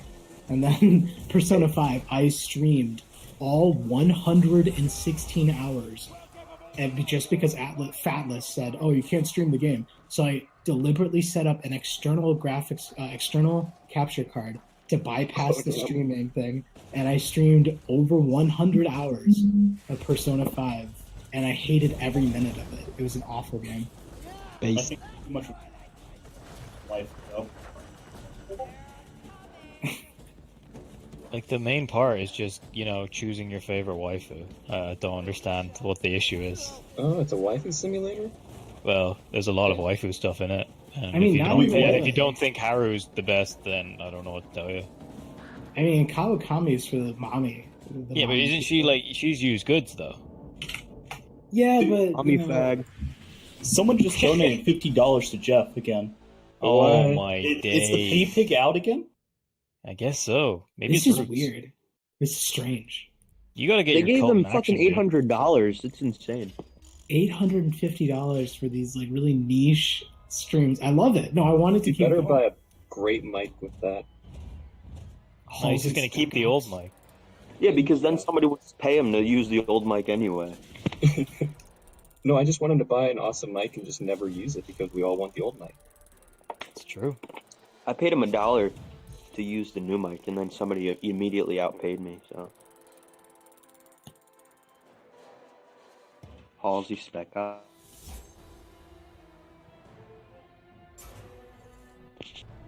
Face when it actually was never Halsey, but it was Luke Ford the entire time. Luke Forward. Have you seen his streams lately? They've just gotten bizarre. Yeah, Luke Ford is really weird. He really creeps me out. Like, I'm genuinely disturbed by him because when I see, He's an evil man. there's like old footage of him, and he's just kind of like not all there, if you know what I mean. Yeah. Yeah. He kind of talks, but it's just like the skin, the husk of the person is there. Oh, Well, Leo, I have a great quote for you. What's up? This was said at the royal wedding. How I does just anybody posted love? it. They want to convert to Jews. That's so crazy to me. The late French Jesuit Pierre. Oh wow! He's a scientist, a Roman Catholic, a theologian, a true mystic. He's one of the great minds and spirits of the 20th century. Yep, doesn't get much better than that. A Jesuit too. Fantastic. That was an American preacher at the royal wedding, and he was one of like those, like the shaky hands kind of guys. You know what I mean? I talked about this with Baron, and it's kind of strange because the Voltaire quote, right? It was like, to see who rules you, see who you can't criticize, right? Or something like that, paraphrasing. Yeah. Yeah. And everyone says, "Oh, it's the Jews, right? Oh, it's the Jews, black tranny Jewish." because they're all these anti-Semitism laws, so clearly it must be the Jews. But the weird thing is, if you say it's the Jesuits, there are no laws against it. People just laugh at you. They're just like, "What are you talking about?" Like, they're like this pious religious organization or something. They're just stupid. They don't exist like that anymore. It's a military, from the very beginning, it was a military organization founded as a measure to the Counter-Reformation, or as a way to go against the Reformation. It has been since the beginning. Ignatius of Loyola was a Jew, by the way, a Jewish convert to Catholicism, who basically formed a military order to undo everything the Reformation accomplished. I learned that in EU4. Who are you? Leo, what do you think of? I know this was a bit off, discussing this a little bit earlier. What do you think of Luke Ford's dad?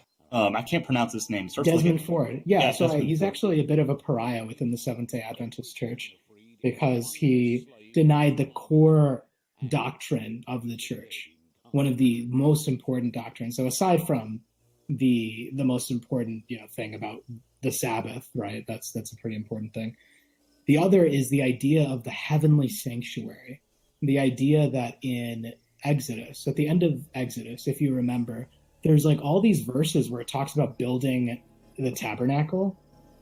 Like, it's not even it stops becoming a story and it turns into this huge how-to thing with like the length of the cubits and measurements of how to build this huge sanctuary in the middle of the wilderness. Do you guys remember that or know anything about that? Yeah, I remember that. So yeah, it's really weird because it's like not a story. It's very precise, down to the cubits, the measurements of how you should lay out the sanctuary, what goes in it, where the showbread goes, where the menorah goes, where the Holy of Holies is, how the Aaron priesthood should interact with it in Leviticus. So it spills over into Leviticus. And when Leviticus talks about the rituals you should do, and it's like, what is this? This isn't even a story. What's going on? Why is this in my Bible, right? What does this mean? Well, if you read the New Testament, particularly the Apostle Paul's letter to the Hebrews, he talks about how the sanctuary was a mirror image of the heavenly sanctuary. There's actually a sanctuary in heaven. And the Aaronic priesthood and the Levitical priesthood, which we had in earth, was a mirror image of the work that Jesus is actually doing in heaven right now. That Jesus is our high priest in heaven. And he is intercessing on our behalf before the Father.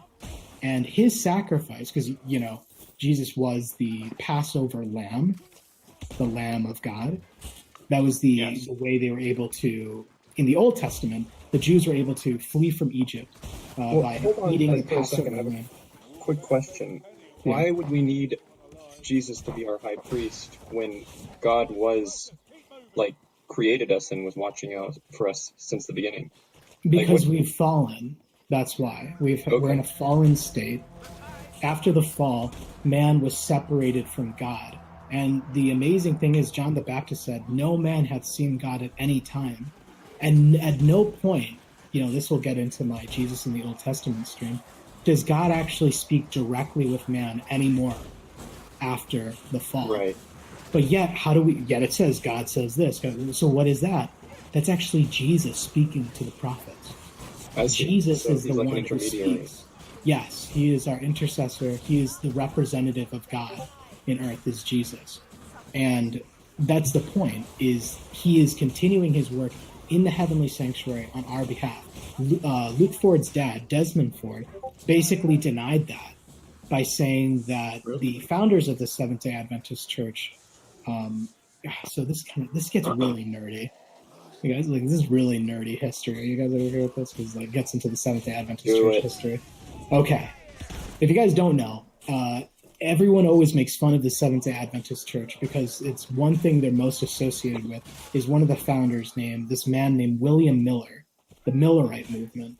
In 1844, this Baptist preacher from New York named William Miller, he believed that Jesus would come back, and that started the Millerite movement. Jehovah's Witnesses were from Millerites too, right? Jehovah's Witnesses also came from the Millerite movement, yes. So what happened is this man, this Baptist preacher, by the way, not a Seventh-day Adventist, because the denomination didn't exist yet. William Miller, he claimed all of the things that basically what the Seventh-day Adventist Church teaches today, that there was a heavenly sanctuary, the three angels' message. But what he missed was the part where Jesus said, no man knows the hour or day when the Son of Man will return.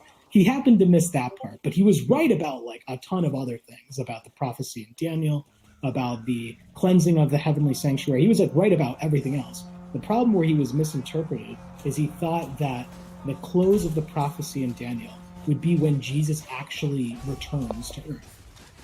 It obviously, it wasn't, and it was called the Great Disappointment. It was this blunder in American history. Everyone makes fun of it, and people say, oh, that's what Seventh-day Adventists are. Right? There are these people who constantly think, oh, Jesus is coming this day, it's coming this day, even though William Miller wasn't a Seventh-day Adventist, the denomination didn't exist. Because don't they believe, or at least the Seventh-day Adventists believe, that instead God sort of moved on in the sanctuary or Jesus, or something, in the heaven, some action. Yes. What happened is in the heavenly sanctuary, where Jesus is working right now, what we see is a mirror of everything that's described in the Levitical priesthood occurring in heaven. And right now, if you're wondering, well, where we are right now, we're in the middle of the Day of Atonement ceremony, which is the very last ceremony before Jesus will return. And if you don't know what the Day of Atonement ceremony was, is when the high priest, they would take 2 goats, spotless goats. Oh. Right? Oh, this Lord. Is where things, this is where things get really... It seems enough hentai to know where this is going. No, I just getting like too goats. dirty. No, I just like goats. You like goats? Okay, there's no problem. So the Day of Atonement ceremony is where they would they would have 2 goats, and they would cast lots, or determine which goat of these spotless good goats. One of them was to be determined to be the goat of the Lord, and the other one was called the scapegoat. Okay? Now, the reason why this ceremony exists, and you can read this entire ceremony in Leviticus if you want a better explanation of this, but the reason the ceremony exists is the high priest would take all of the sins of Israel, all the unconfessed sins of Israel, or all the people in traveling with them at the time. All their unconfessed sins would then be taken in the place of the goat of the Lord, which would be sacrificed. The goat of the Lord would be sacrificed. Its throat would be slit, and it would be like the sins of Israel would be paid for through that goat. Now, after that ceremony has occurred, there'd be an indeterminate period of time from which people would be prostrating themselves, begging God for forgiveness. Okay? After this period, the high priest will place all of the sins of Israel on the scapegoat and then send the scapegoat out into the wilderness. That is the most Jewish thing I've ever heard. Well, no, you have to understand, the go to the Lord took the place. So the death that was It's like the thing they do with the chickens, right? Where they beat the chicken, and then they beat the chicken to death. No. The swinging of the chicken. But this is from the Old Testament. This is not from the Talmud. This is not. They're totally different things. You need to understand that. It doesn't. By the way, it doesn't say that sin is okay. It's just the payment for sin goes to the go to the Lord, and the rest of the sins are placed on the scapegoat, or like rather, the atonement went to the go to the Lord who was sacrificed, and all the sins are placed on the scapegoat. We're living in that in between period, because in case you can't tell what that ceremony represents, the go to the Lord who was sacrificed. Does anyone know who that might be? It was Jesus. That was Jesus. Yeah. So, Do you know who the scapegoat is? Lucifer. Lucifer. Yes. Yes, I That got it. hasn't happened. But that hasn't happened yet. fucking We're mind. it hasn't happened yet. We're living in that in between period where Jesus, after he was sacrificed as the Lamb of God, came to be our high priest in heaven, and is continuing to minister unto God the Father through our prayers, through our worship to him. And the thing is, what does that have to do with Desmond Ford, Luke Ford's father? He basically said that the heavenly sanctuary doesn't exist. It's not biblical. And the reason for it is he attacked William Miller's life. He said that, well, William Miller actually, wasn't even a Seventh-day Adventist. He believed until the day that he died that Jesus was coming any day, and his predictions were wrong and stuff. But the thing is, bunch of ad hominem. And the thing is, I don't even care about William Miller. I want you to show in the Bible that the heavenly sanctuary isn't true. And that's not what he does. But the funniest thing is you can find old video. There's like Australian, he's like 4x3, it's really aesthetic Australian like talk show host with Desmond Ford, like his father, talking about the criticisms of the Seventh-day Adventist Church and of the heavenly sanctuary doctrine. But he's a bit of a pariah within the church because the heavenly sanctuary doctrine is really like a very important part of the Seventh-day Adventist theology. And he denied it. So it's like, yeah, this guy's a kind of a loser. Really? Because it looked like he was he's more done denying. documentaries about porn. Cool. Neo. It looked like he was more denying Ellen White than That too. some of the things, at least I've seen. And I've seen that as well, yeah. And it just looked like they sort of didn't like that part of it. But there is no that part, because you have to understand Ellen White is just a highly esteemed Christian writer. You realize the Seventh-day Adventist Church takes the Bible as the highest word of authority. But don't they see her as a prophet? Well, the important thing is her words agree with the Bible. So, yes, a lot of the things they say have come to pass, and they take it seriously. But if there's any instance where the Bible contradicts her, the Bible takes precedence. Now, the problem is, if you read online, you'll have all these people saying she contradicts the Bible left and right and stuff. They actually don't. Like, if you read what she says in context, she's not actually contradicting the Bible. And what I just told you earlier about the Day of Atonement ceremony is one of the biggest criticisms people say about her. They What say I like that about what the Seventh-day Adventists believe in turn what Ellen White talked about, is that they take the Bible very literally. And when you take something very literally, then there's very little room to mess with interpretation of things. The more metaphorical it is, the more ways it can be interpreted differently. So if it's a literal interpretation, then it's not going to have very many ways to mess with it from your own point of view. And there are metaphors, parables, and symbols of the Bible, but they are clearly identified as such in the Bible. That's the thing. What people do today is they hand wave away anything they don't like in the Bible and say, "Oh, it's just metaphor. Oh, that's just symbolic."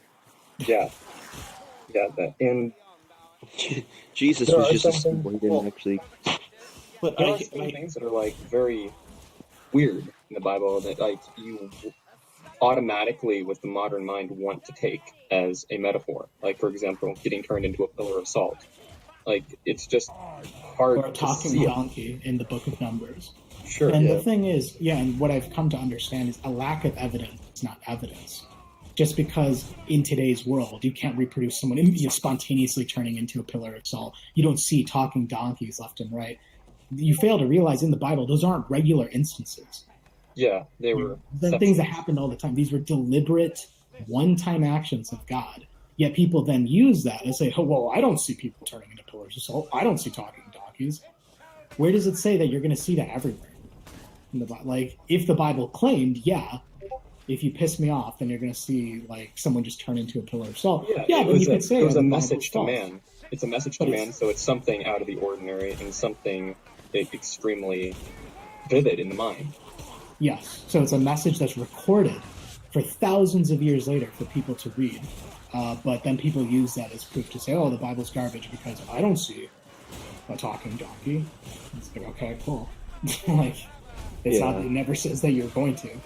But Well, Well, to go back to the point I brought up earlier, is I keep hearing the big claim that Ellen White was a prophet. Mhm. That's what I just don't understand. And that's Well, what do you not understand about it? well, Why is there a female prophet? Is my main question. well, she doesn't seem like a prophet. That's what I'm trying to say, and it's very strange. Well, okay, but let's forget about Ellen White for a moment. Do you believe the only prophets are the ones who are written in the Bible? It's a good question. Well, I can give you an answer, a biblical answer, Constantine, but I'm asking you, what do you think? I haven't read that much up on it, but when I read her, Okay. she doesn't seem like a prophet. Okay, well, I'm just like, forget about her for a moment, because I could give you a bunch of examples, but before we even talk about a Christian writer, because that's what she is. She's a Christian writer. I want to establish Bible truth, and I mean, if you haven't heard my story before, constantly talking about, "Oh, did you know that the apostles were given the power to preach the gospel in every single language in the book of Acts?" And that's how, in India, they were able to... Did I ever tell you that story? You already know that, right? Yeah, I already know that. Well, here's the thing. In that very same chapter, book of Acts, chapter 2, the Apostle Peter says something very interesting. So the other people who are hearing them, when this was noise abroad, the multitude came together and were confounded because they heard every man speak in his own language. So they were amazed, like, how are they doing this? So I'm trying to find the part that matters. Okay. So it's funny. They were actually thinking the men speaking other languages, they were thinking they were... But the Apostle Peter, he says, "For these are not drunken, as you suppose, seeing it is but the third hour of the day." So the Apostle Peter is saying they're not day drinking, okay? But anyway, this is what's relevant to what we're talking about. The Apostle Peter is explaining the weird event they're seeing, how they're being able to hear them in their own language, how the apostles are speaking every single language.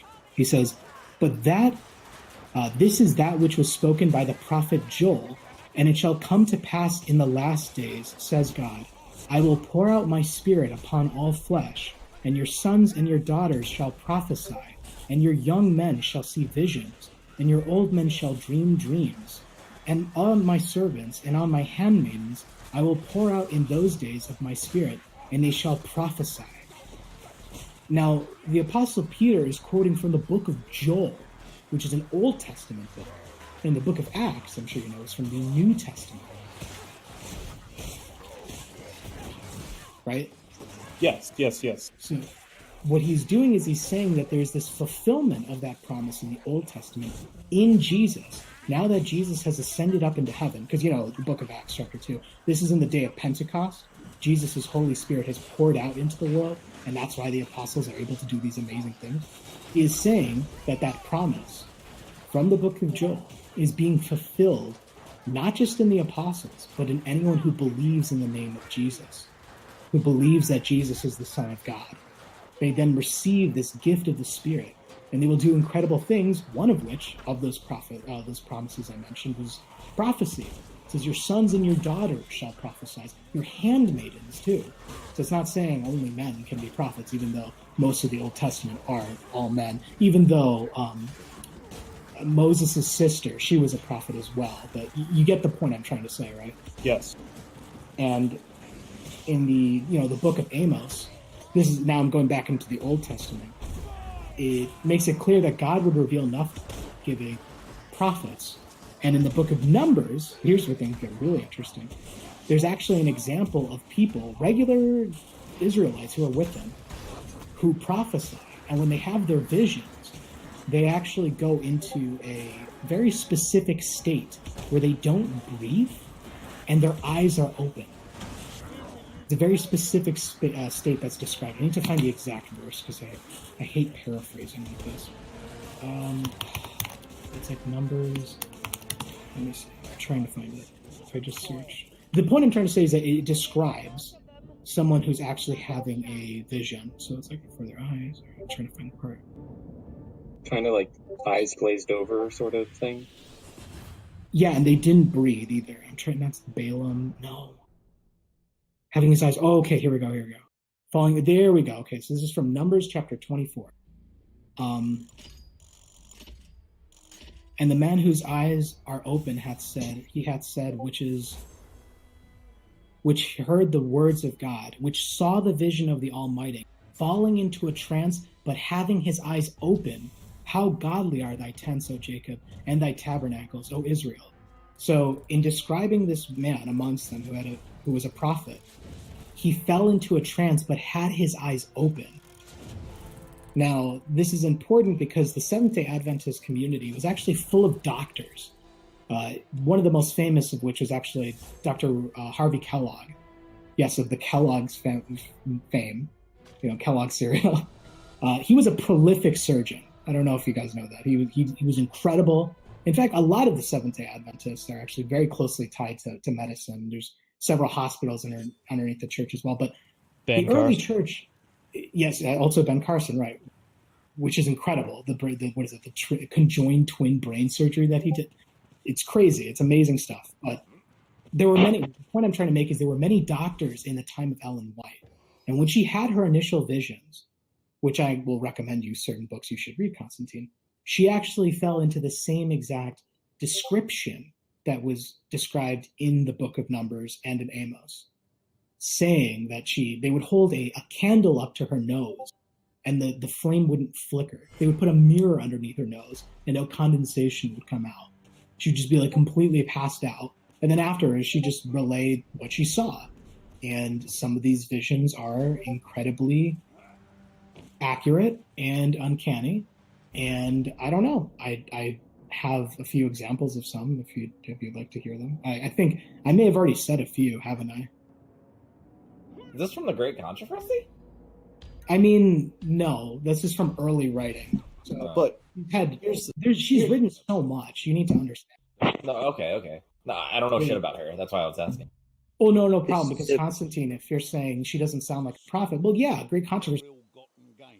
Sure, that doesn't sound like a biblical prophet very much. It's very much just straight up Roman Catholic history. So it doesn't seem very much like prophecy. But Constantine, I wanted to ask, did you read the end of the Great? No, not yet. So what have you read of hers that just made you say she's definitely not a prophet? Well, I'm just hearing stories about, the biggest thing, to me at least, she didn't know how to read Greek or Hebrew. Right, and she actually didn't receive any formal education. From a very young age, she had to stop schooling because she got a schoolmate actually flung a rock at her face, and she was disabled for like a year, and she couldn't continue schooling. She couldn't keep a steady hand. Her hand was so shaky that she couldn't actually write. She didn't even get formal schooling, yet she is the most prolific female author of all time in human history. She is the most published female author in all languages. Her works have been published in Chinese, Japanese, in Malayalam, in Hebrew, in Spanish. It's like on Wikipedia, she's ranked as one of the top 100 most influential Americans who ever lived. But just, you need to understand her writings are, you should just read it for yourself, but I could give some examples. Just when you read what she says, it's very much aligned with the Bible. So even if you think, hey, she's not really a prophet, this is all just a bunch of fan fiction, at least it's very much aligned with the Bible message. And so much of it is punctuated by Bible verses. And if you care at all, like, I know she's written so much, it's like she has a whole library's worth of published work. But if there's one book you need to care about, it's just The Great Controversy. I keep recommending that like, over and over again. That's just like the one book you need to read.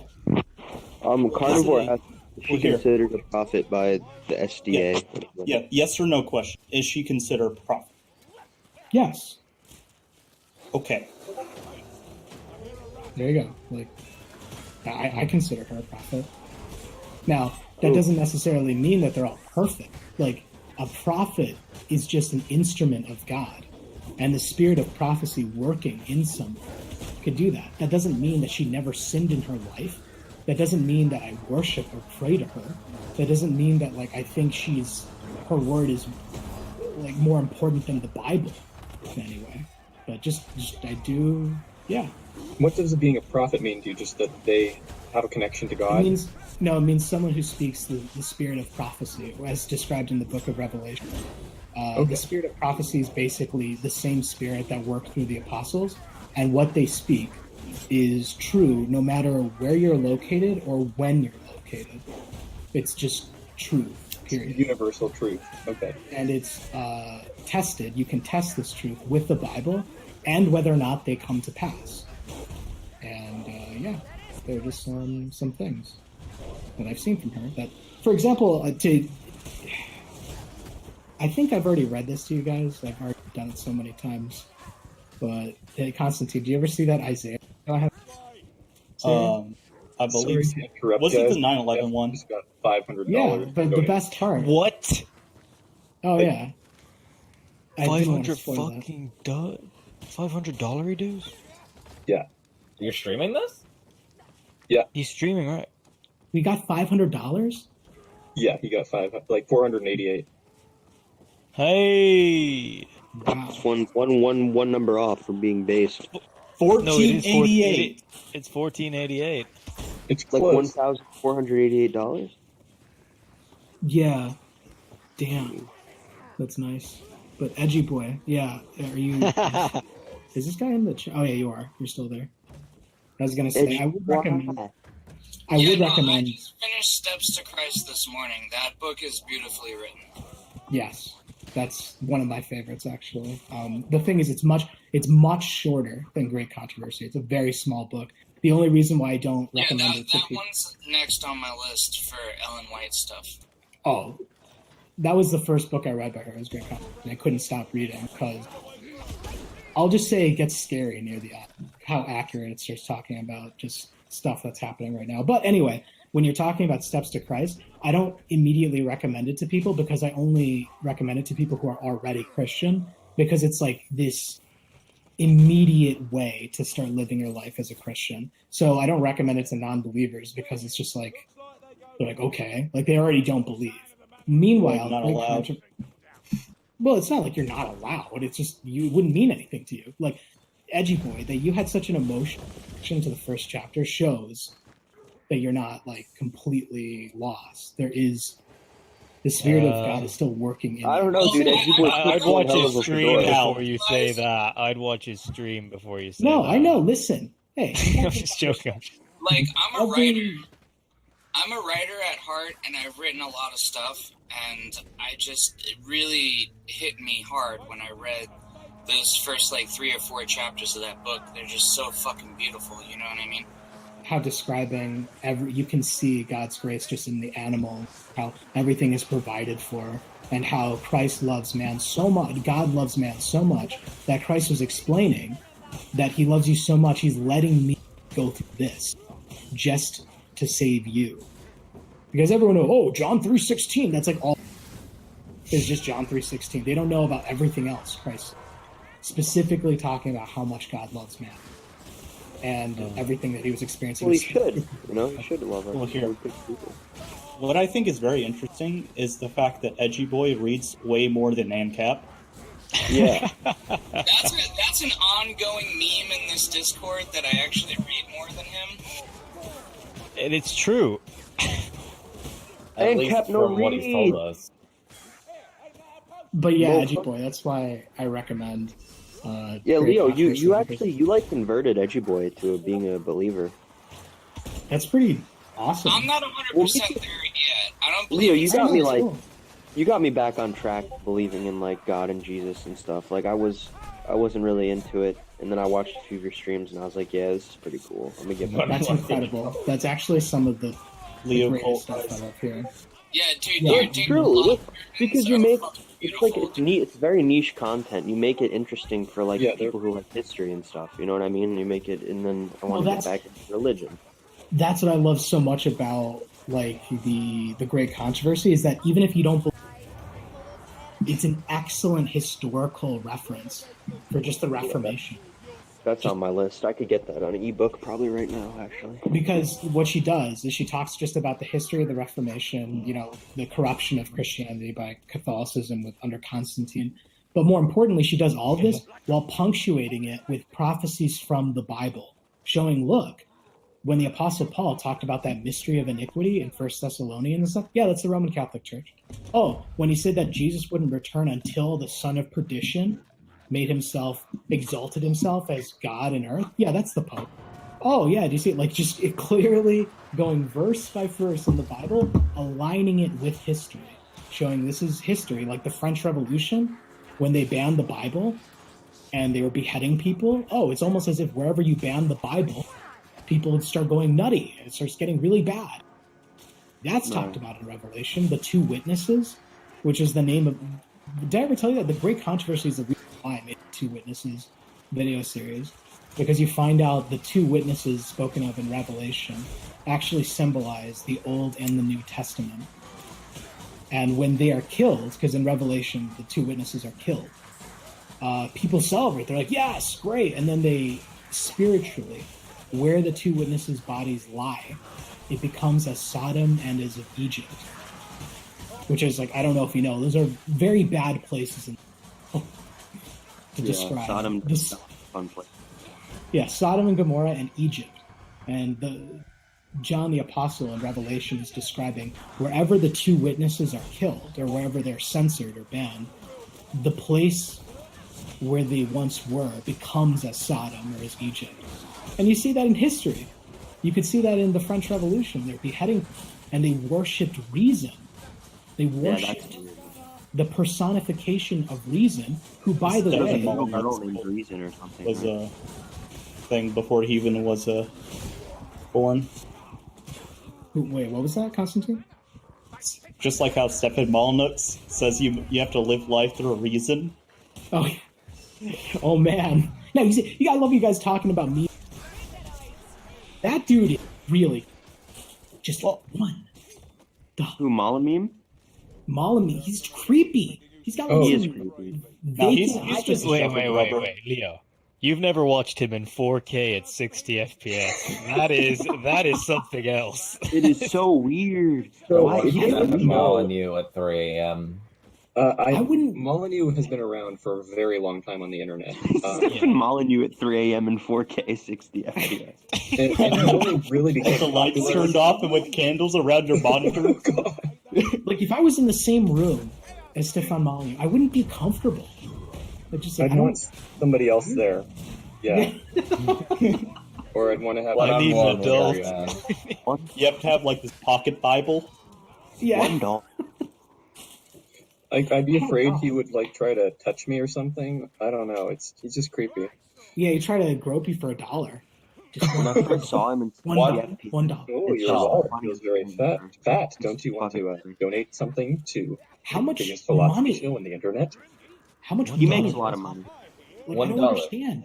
How much more do He you has need? pay pigs that have been with him for like a decade. Whatever is enough. What is enough though, Leo, for certain people? If you've For got a mammon spiritual worship, hole, that's true. You worship mammon, it's never Bitcoin wallet at 1 million.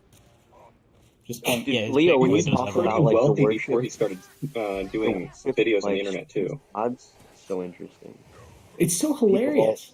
What does People all it worship their mean? evil thing, you know? Because it's like, who cares? All of that stuff. Wow. You're gonna die eventually, and like, or if not, all those absolutely, who cares? Means Yeah. nothing. Absolutely The nothing. main, the It main means worship. something if you want to give something to your children, or if you want to Well, yeah. actualize something in the world. That's basically it. But you I don't need actually, much. so how do I explain this? You- I actually had several people. I don't want to say several. It was actually only one guy correcting me. Only one guy. He directly contacted me on Discord and he said, like, Leo, when are you gonna like? Can you actually set up a PayPal or like, some way? Take my money, give me your shekels. And I said no, because like I've been blessed enough to have enough money to not need to be asking or begging for money on the internet. So it's like, no, just don't. And I think Stefan Molyneux doesn't need anymore, but he needs He used to be one. an entrepreneur. He had several successful businesses. Well, what is he doing? Like, what are you going to do with the extra money? Like, I don't get it. I don't even Yeah, think he he was has children kid. either. I don't think he has kids. No, he does. might. Yeah, No, he has He does kids. have one door. Yeah. Oh, okay, fair enough. There you go. She's buying Gucci handbags. That's Yeah, now you makes need- sense. You need a lot PayPal. of money for a daughter. It all makes sense now. Now I understand. Nothing's worse than spoiling a daughter. Like, it's worse than spoiling a son. Like, it just turns out poorly. Is it worse than spoiling a son? Maybe, yeah. Well, a boy when he grows into a man will always want to strike out for himself and do something. But for a female, they are passive and have low agency in general, just on average. Yeah, but So do you really want your daughter like working anyway? Like, if you spoil her, you'll teach her to just find a rich guy, which is probably good for her. possibly, but usually they're just going to find Chad Thundercock, or maybe just Tyrone. They'll just find Yeah, Tyrone. Tyrone Biggums. The new Chad is Tyrone Biggums. Yeah, she'll find Tyrone Biggums and just take all the money for that and ride the cock carousel for as long as you can. This is Some why. big cow fucking talking points right Don't, Constantine. why- Do not shill the fucking yellow pill. This is why you date a girl from Japan. Happening. Always, same there. thing. It'll only get worse until you take the rice pill. Exactly. I used to be That was like until two I of wanted to Constantine's make lines my in one. race successful. Why is there no yellow pill emote? You can delete that image at any time, Crooked. Here, But I'll she's Thank you, Crooked Tuna. She's so cute. I see no problem. She with looks that. like a Happa. She can't be cool. She is Happa. Yeah. Okay. Yeah, she was in a very particular type of video. Check pinned messages. Check pinned messages. Leo, what's your opinion on female vicars or that kind of thing? I wouldn't mind knowing that idea. Well, I mean, Like, there's church structure that's clearly described in the Bible. That's one of the things that get really, like Nick Fuentes saying, is like, oh, if you're Protestant, then you don't care about, you have no concept of authority. You just do whatever you want. No, there's church Fuentes. structure. Yeah, Spic Fuentes, of course. Right? Oh, and I've already talked about all the Spics coming into this country. What religion are they? Very strange. Anyway. Catholics. Yeah, oh wow, that weird. But yeah, for, what is it, female vicars, this is amazing. People try to say, well, Seventh-day Adventists, you people worship Ellen White, so, great, except one thing, she was never a pastor. That's something many people don't know. Ellen White was never a pastor, and she just wrote books I just realized and something. letters. Colonialism worked very well in South America, and the Catholic Church basically colonized South America. Well, there's some beautiful cathedrals in South America. Yeah. That's really They feel interesting. I never really thought about it. That's the They biggest keep- center of power for them, really. Wait, but did the Jesuits not just colonize the entire world? No, they didn't. They weren't successful in Africa. Yeah. Wow, you haven't read Great Controversy? No. I read That's impressive. first few chapters, but I haven't read the whole thing. Yeah, well, it's a big book. I'm throwing that out there up front. Like, it's really big, and a lot of it is like Reformation history. So if that intimidates you, you can. No, I mean I just haven't had time. Oh, okay. No. I was actually just saying for like anyone who wants to read it. Yeah, you I'll can probably. skip to like chapter. You can skip to chapter like 30 if you just want to get to the stuff that like has to do with us today. But the chapter I keep referencing and the one I talked about when I was speaking to Spic Fuentes was chapter 35, Liberty of Conscience Threatened, when it's talking about just the influence of Catholicism on the United States, both in her day and what she believed would happen in the future. Interesting. And I'm trying to find the part. Where is it? So she gets into like the Spanish colonization of South America and things like that. Well, yeah, that's earlier on when she talks about it. But the important thing is in this chapter she does talk about. Funny when you think about the Middle Ages, people think about knights, right? You know, immediately you think of like knights, feudal states. Right. You know, do you think about Africa? No. No one thinks about Africa during the. And it's funny because the Roman Catholic Church completely missed Africa, and there were apostolic churches established in Ethiopia, in North Africa. Like people forget about. Yeah, that. I've heard that there's a lot of Ethiopian Christians. Oh yes, some of I the didn't world's know they were oldest, Catholic, though. some of the world's oldest Bibles were from Ethiopia.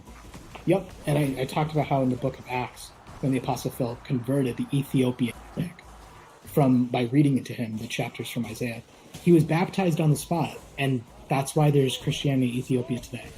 The Book of Acts is written before like 70 AD by the Gentile physician Luke. So it was written by a non-Jew, in case you guys don't know. The Book of Acts. Right? Base nigs, right? But I'm trying to find the part in... Where is it? In, what is it, chapter 35, where it was like... there we go. There we go. I found it. This is one... It's a paragraph. Is that okay? Can I read a paragraph? Is it I don't allowed? know. No one's stopping you. Okay. It's kind of long, but it has to do with what someone said earlier about all the beauty that they have set up. And is my voice cutting in and out? Yes. A little bit, yeah. I just gotta get. Wait a minute, what about the female? Oh, so yeah, the female leaders. I think that the established hierarchy should be male, and there's a reason for that. Just, pastors, vicars should be male. I mean, that's just how it is. But the thing is, there's no vicar in the Seventh-day Adventist Church because God is male, is he not? Or does gender apply? Even I'm not even sure. He used male pronouns, and the reason for that on his Twitter account, he has male pronouns. Gender binary. God's Twitter. What is it? What do they say? Like he slash him. There we go. But I'm trying to say the Apostle Paul elaborates on this, where he says like the man was not made for the woman, but the woman was made for the man. Neither was. I wish I had that verse off the top of my head, but the important thing is, man and woman represents the relationship between God and Christ. The subservient relationship that Christ has to God the Father is the same relationship represented in marriage between a husband and a wife.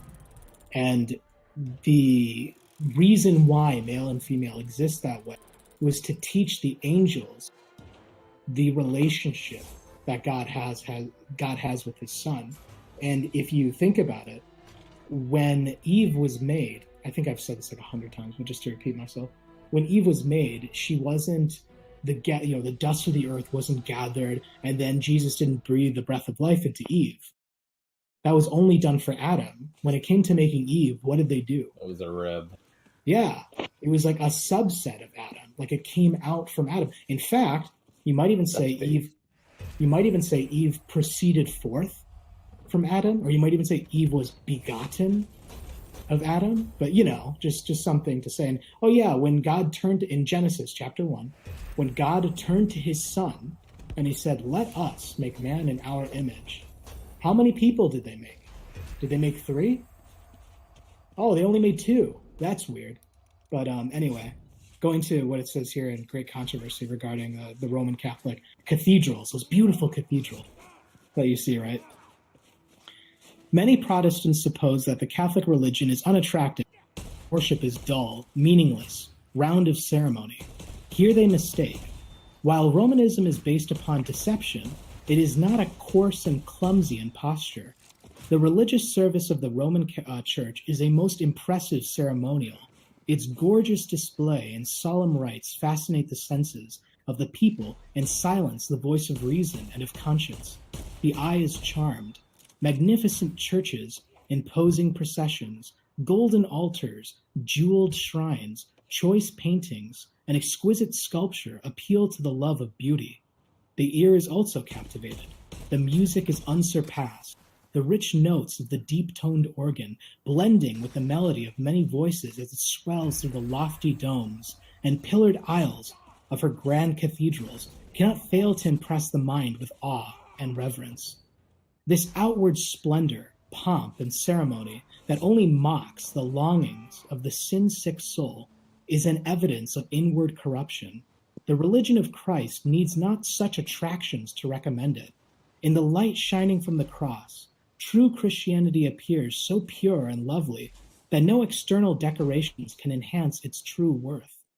It is the beauty of holiness, a meek and quiet spirit, which is of value with God.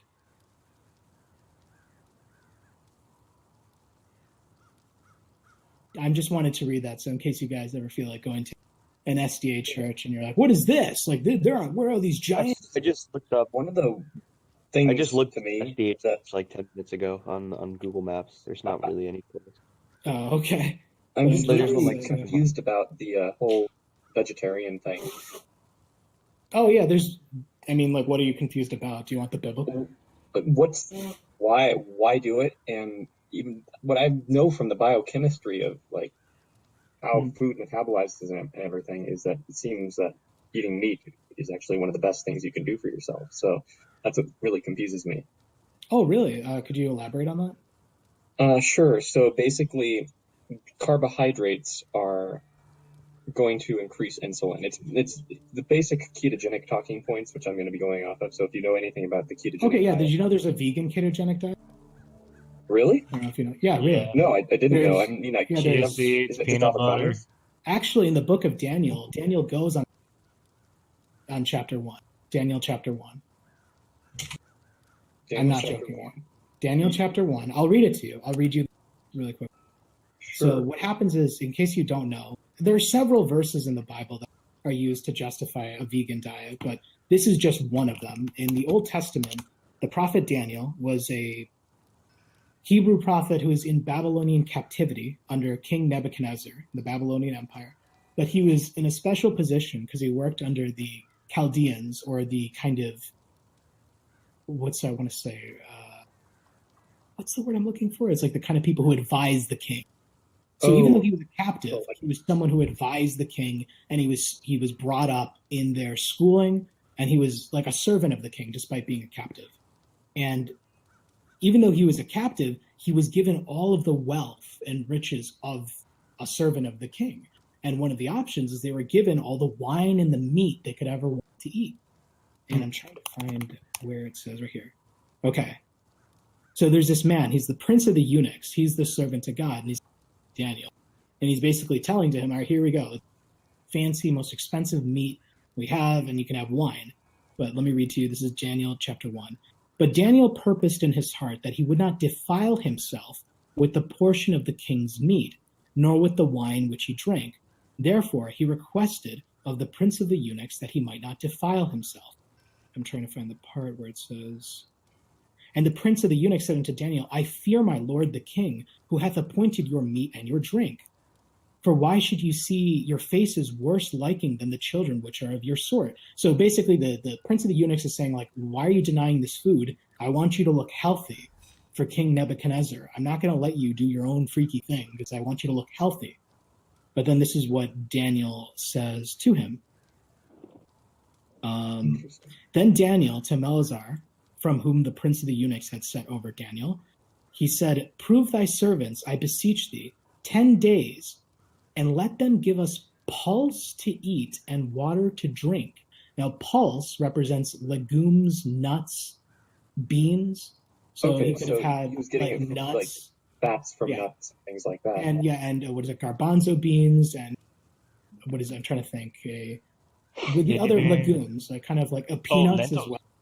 Yeah, lentils. Peanuts. Yeah, all these kind of things. He said, give us that to eat and water to drink. And he says, this is a little experiment, 10 days. He says, 10 days, let us do this. This is what Daniel says. So prove thy servants, give us pulse to eat, water to drink. Okay, then let our countenances, and in case you don't know, countenance means face, right? Okay. Then let our countenances be looked upon before thee, and the countenance of the children that eat of the portion of the king's meat. And as thou seest, deal with thy servants. So he consented to them in this matter and proved them 10 days. And at the end of 10 days, their countenances appeared fairer in flesh than all the children which did eat a portion of the king's meat. Then Malazar, or the eunuch, took away the portion of their meat and the wine that they should drink and gave them pulse. So to the other people who kept eating, they were like, whoa, the dudes who are eating just the vegan diet, they look way healthier and interesting.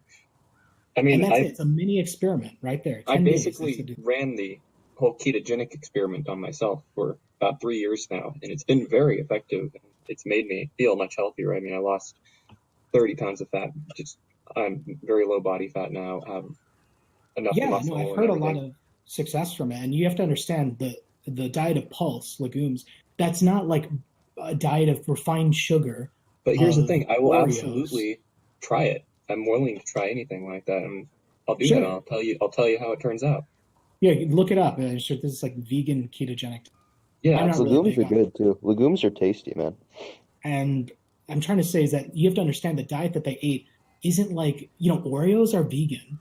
You know that? Like straight syrup, that's vegan. Yeah. Soda is vegan. Like, Cheerios, right? Vegan. Cheerios are vegan. Like that doesn't mean it's healthy. Just because vegan doesn't equate to healthy. Ellen White elaborates on more specific kinds of dietary requirements, and she doesn't encourage, sugars and stuff like that. Now, when it comes to meat, you have to understand Ellen White ate meat in her life. And this is where it gets kind of weird, because that's an example from Daniel. Okay.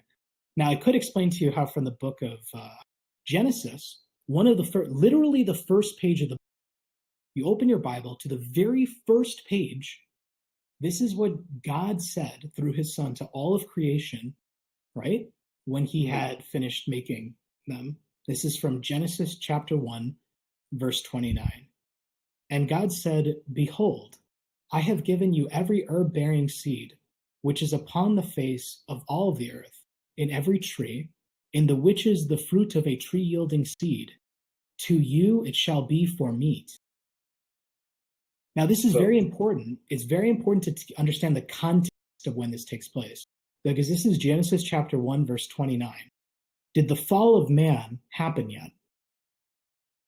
No, hadn't happened yet. So did sin exist yet? I mean, I guess not.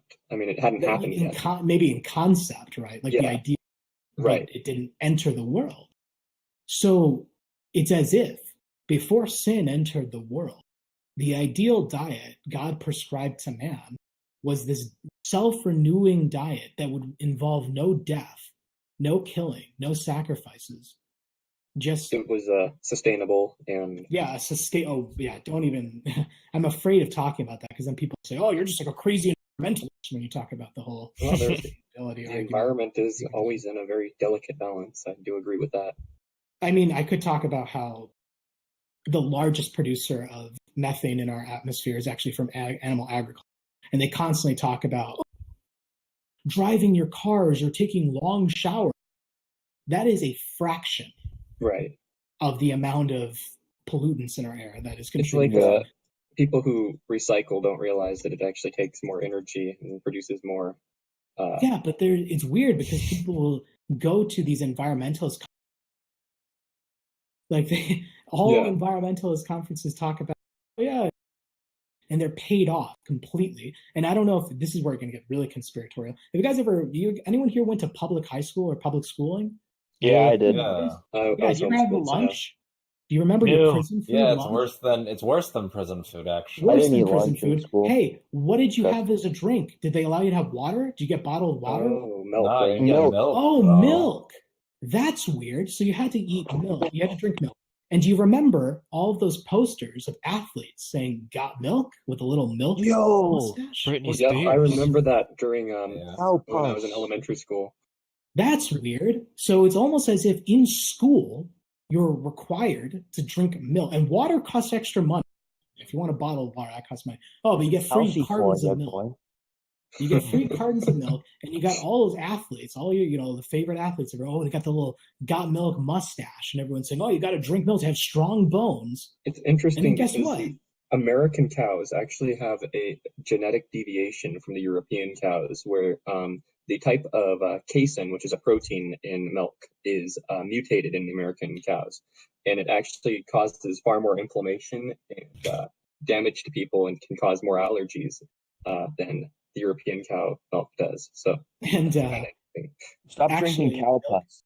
yeah, right, cow pus. And milk consumption is actually directly with hip fractures by percentage of country. Now, again, I'm not here to say, listen, I know correlation doesn't imply, doesn't prove causation. However, it can be used to nullify a previous claim. And one of those claims is drinking milk gives you strong bones. No, that is actually factually incorrect, because the data nullifies that claim, because there is a direct correlation between milk consumption and osteoporosis and hip fractures by percentage of population by country. You actually, the dots, if you imagine this correlation, this plot of data, the dots are different countries, and the x-axis is how much gallons of milk they consume per capita, and the y-axis is the percentage of osteoporosis and hip fractures. And it's almost a perfect one-to-one correlation. It's not a cloud really of the data, only it's linear. scientifically proven way to increase bone density is movement. Any type of movement of the bones via walking or anything like that. That makes sense. That's what that actually increases bone makes more density. sense than drinking fucking cow pus. Right, yeah, drinking cow pus. And astronauts go on these vibration plates, right, where they go stand on it and it vibrates their whole body, and that's how they keep their bone density in space. Well, thoughts stand on that at the gym. Oof.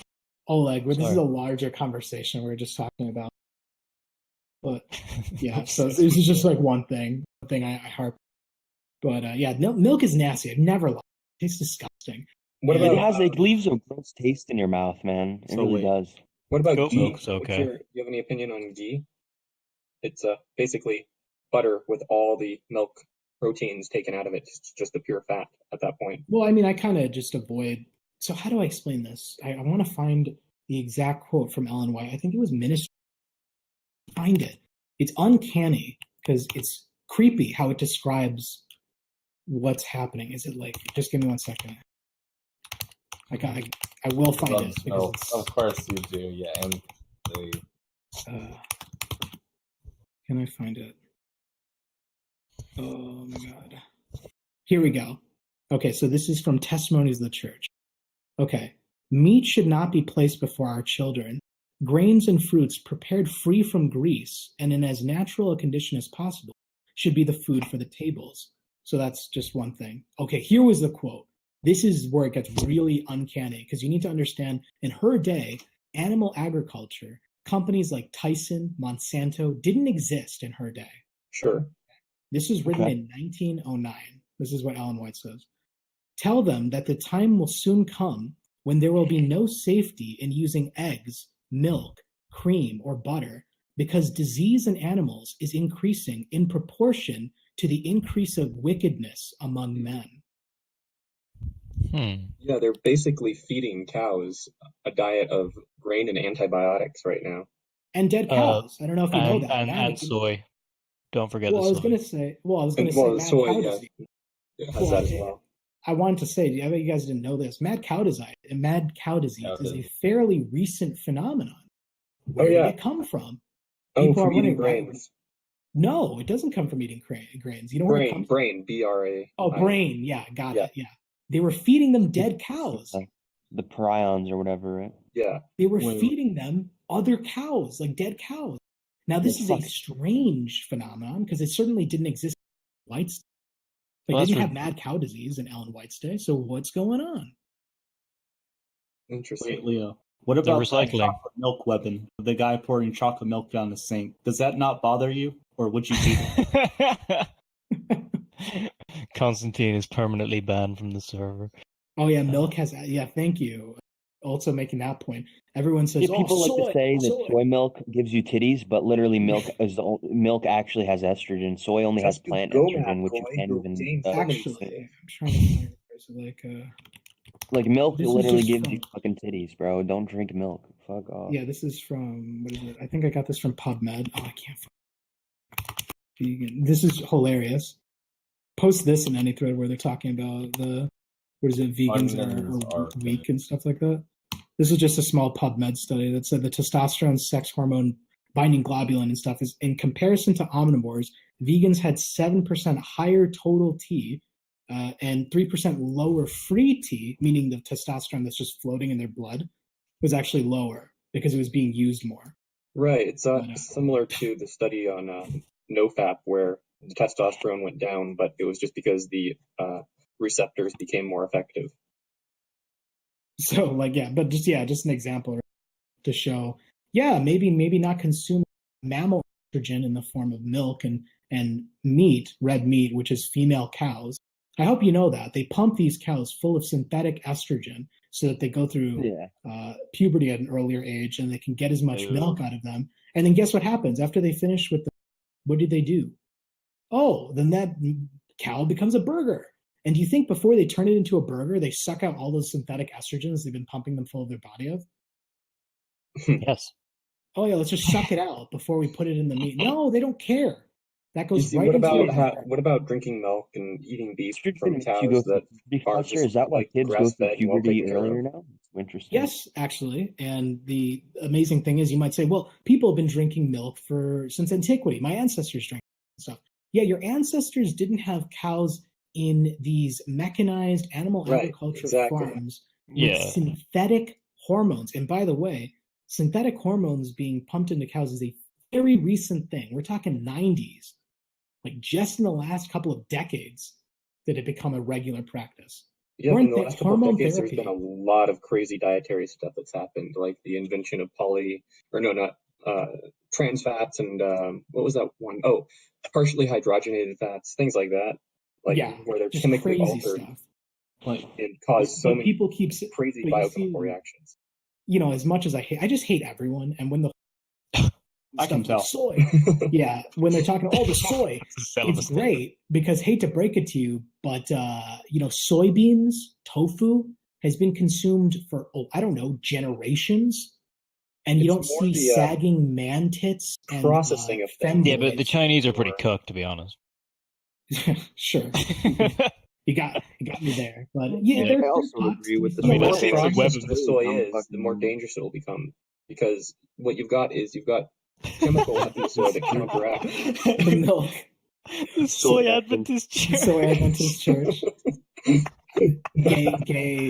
Seventh gay Adventist. Yeah. Oof. I got empty soy. Don't worry about it. Cell phone. I like soy space. Empty soy. What is it? And then what is it? Almond milk? Stop trying to drink the nut milk. The nut milk. Almond milk is actually good. Well, dude, it's the nut milk.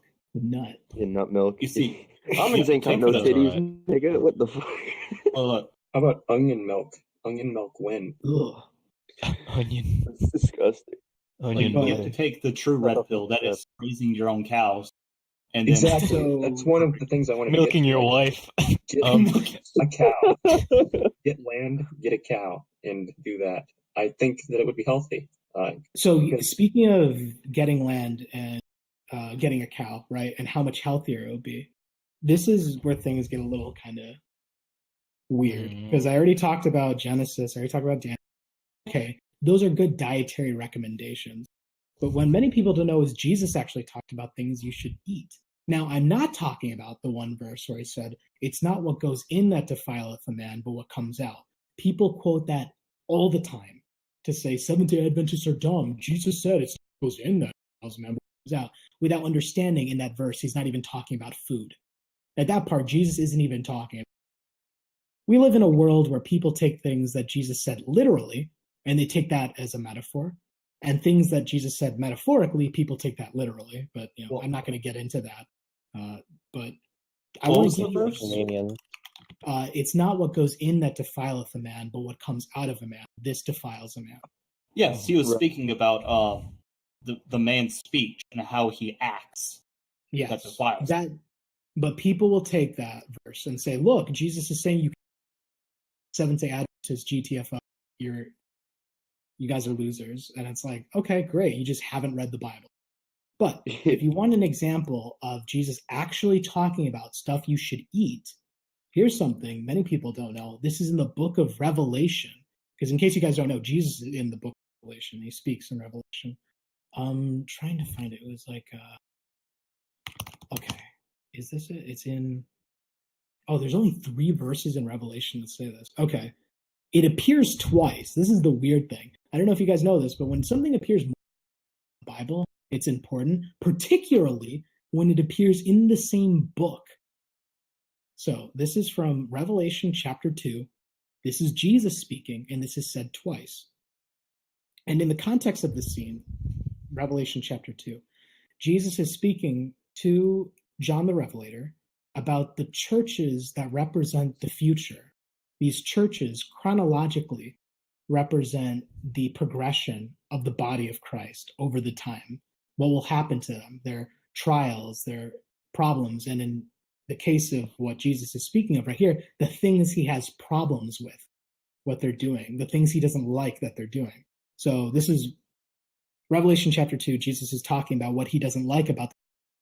He says, "But I have a few things against thee, because thou hast there them that hold the doctrine of Balaam, who taught to cast a stumbling block before the children of Israel, to eat things sacrificed unto idols, and to commit fornication."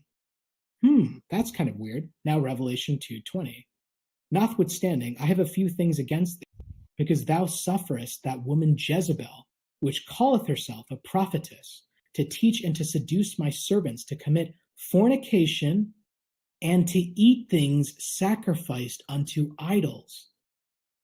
So this is kind of weird. It's kind of like Jesus is saying, yeah, I don't really like this church because you guys are eating things which are sacrificed to idols.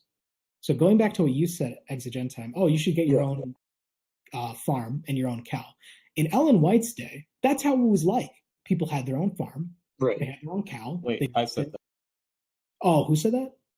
Constantine. My I bad. said the cow We. thing. Okay. Well, the point I'm trying to say is during that time, people had their own. They took care of it. They milked it, and then they killed it, and then they ate it. Right? No problem. Right? They're just doing a thing. And hey, even if they killed it, they would sometimes sell it. They would pack it up, sell it, just to make ends meet. Right? They're just right. No problem. Tell me, if any of you have had the distinct pleasure of watching animal agriculture footage, of watching slaughterhouse footage. Oh, If you have ever seen that, if you have ever seen that, slaughterhouses where they yes, split I've seen the that. throat? Yeah, kosher slaughter. Yes, I've seen that. Wow. If you ever see that, Wait. I remember seeing that and thinking, this is wrong. Like this It's can't inhuman. be. Like this is satanic in some way. Now, notice what Jesus said: eating things sacrificed to idols. So, what are they being sacrificed to? Well, this answer Making money, explains- which I guess could be considered an idol of sorts. Yes, and I wanted to read to you the exact is talking about that idol. This is from Matthew chapter 6, a very famous verse. This is Jesus speaking. "No man can serve 2 masters, for either he will hate the one and love the other, or else he will hold to the one and despise the other. You cannot serve God and mammon." Meaning you cannot serve God and mammon is the god of money or profit. I see. Interesting. And guess what? Daniel didn't want to eat the meat that Nebuchadnezzar offered to them because they were a pagan empire. They sacrificed their meat to the pagan gods. Like they would, before they cooked their meat, they would actually sacrifice it to the sun god or to some nature god, right? And then they would cook it and then they would eat it. Daniel didn't want to defile himself with that meat because he knew it was sacrificed to idols. Now in Revelation, Jesus is talking about how these churches But Leo, what if the company that's killing the cows says it's Christian? They're totally not lying, are they? Right? Chick-fil-A, right? Yeah. Chick-fil-A Right. is They Catholic. don't dude. like fags though. That's Let pretty me own the homosexual by buying into a corporation Epic that style. dude, owning the homos epic. Dab. Did you dab with the Chick-fil-A sandwich in your hand at the gay people? Yeah, do you guys see why I hate Dab. everyone? Like, I actually hate it's really unfortunate because, like, I don't know how to say this without sounding Christ-like, because that's not very Christ-like to say I just hate everyone. But Yeah, but you're human though. Everybody's human. But like, there are people. Oh, dude, I'm gonna own the homo. Check out picture Chick-fil-A. Leo Wow. sighs and cries. Sighs and cries, yeah, and the sights of the abomination being committed in their midst. Yeah, you know. Wow. Dang. Dude, dabbing on the gays. But yeah, that's the point. Is that's where things get kind of weird, because that's where people say, all right, Seventh-day Adventists, you're taking the Bible seriously. But isn't that weird? Jesus is saying, like, I don't like these churches because you guys are eating things sacrificed to idols. And when you look at Tyson, was it Monsanto? When you look at these corporations, are they, killing these animals just to make ends meet, or just to, eat for their family? No, they're doing it to take over the fucking world or something, man. To make as much money as shekels. Yeah. And speaking of kosher, and that money isn't going to anything holy. That money isn't going to promote Christianity in the world or anything like that. And then, that money. That's absolutely true. And this is the last thing I'll say, but just something with. If you guys want proof how much of a Shabbos Goyim Donald Trump is, if you go to Wikipedia and search Donald Trump pardons, you can actually see a list of some of the people that Donald Trump not only pardoned, but he commutated. And a commutation is when you remove someone's prison sentence. Donald Trump gave a commutation to a man named Shalom Rubishkin. Oh, I remember this. I'm not done. I love this story. Yeah, so his name was Shalom Rubishkin, but if you do... Oh, fuck. Shalom? That's a name now? Yes, Shalom Rubishkin. So based Israel. Well, it's almost hilarious. But go away, based black. Nobody fucking wants it here. But this is where it gets better. You click on his name, and you find out that he was a kosher meat factory owner who, get this, hired illegal immigrants, including children, to that work is ironic. under Israel. his factory. And he was charged with bank fraud, but good old Donald Trump managed to get him prison. He ran a kosher slaughterhouse. A kosher slaughterhouse. Ironic. Which held illegal immigrants, including children. Didn't you get this from Nick Fuentes? Yes, I got that from Nick Fuentes. I'm not joking. Dude, Trump is fucking based, bro. Yeah, dude. Yeah, remember when he was gonna kick out all the immigrants, bro? It's based. Shut up, nigger. Honestly. Shut up, ABC Dad. You have nothing to the bring to Zoomers are fighting again. Come scared, he fucking ruined his entire sermon. All right, he ruined his Zoom sermon. in my boom boom. All right, see you later. Bye. See. Bye. See, you made Leo leave, you fucking groin. He said he was gonna leave And anyway. here's why that's a good thing. And I made him leave. Dab. No. Dab. Dab. We banned faggot. I Tim? enjoyed that. So did I. It's fucking 6 a.m. What the fuck am I doing? Well, now you can sleep. Now if you like sleep, you're 5 gonna be up hours tomorrow. ago. I was meant to go sleep fucking 10 hours ago, to be honest. Jesus. Yeah. Oh, Oh, some that's boomer fine. bedtime, dude. Yeah. That's fine. Leo finished nearly the video converted game. me to fucking seventh-day veganism. Hey man, veganism's not that bad. It's hard. Seems hard. I like meat, to be honest. Well, what you do is you start in stages. So you go like I haven't even eaten meat in like a month, pescatarian. dude. You go pescatarian, then you go vegetarian, then you go vegan. That's how you do it. Yeah. I've been living off ramen noodles for like a good month now. That's pretty vegan. You must be constipated as hell. Yeah.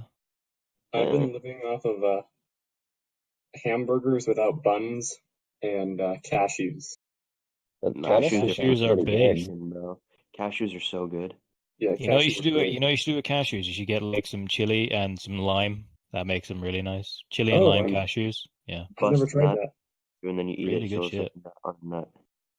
I'm weird. I usually have cashew nuts mashed. Did you just say you put two nuts in your ass? No, I said I I don't have think he them did mashed. say that, to be honest. I think you're just I trying to think hear I what you would want to mash hear. it.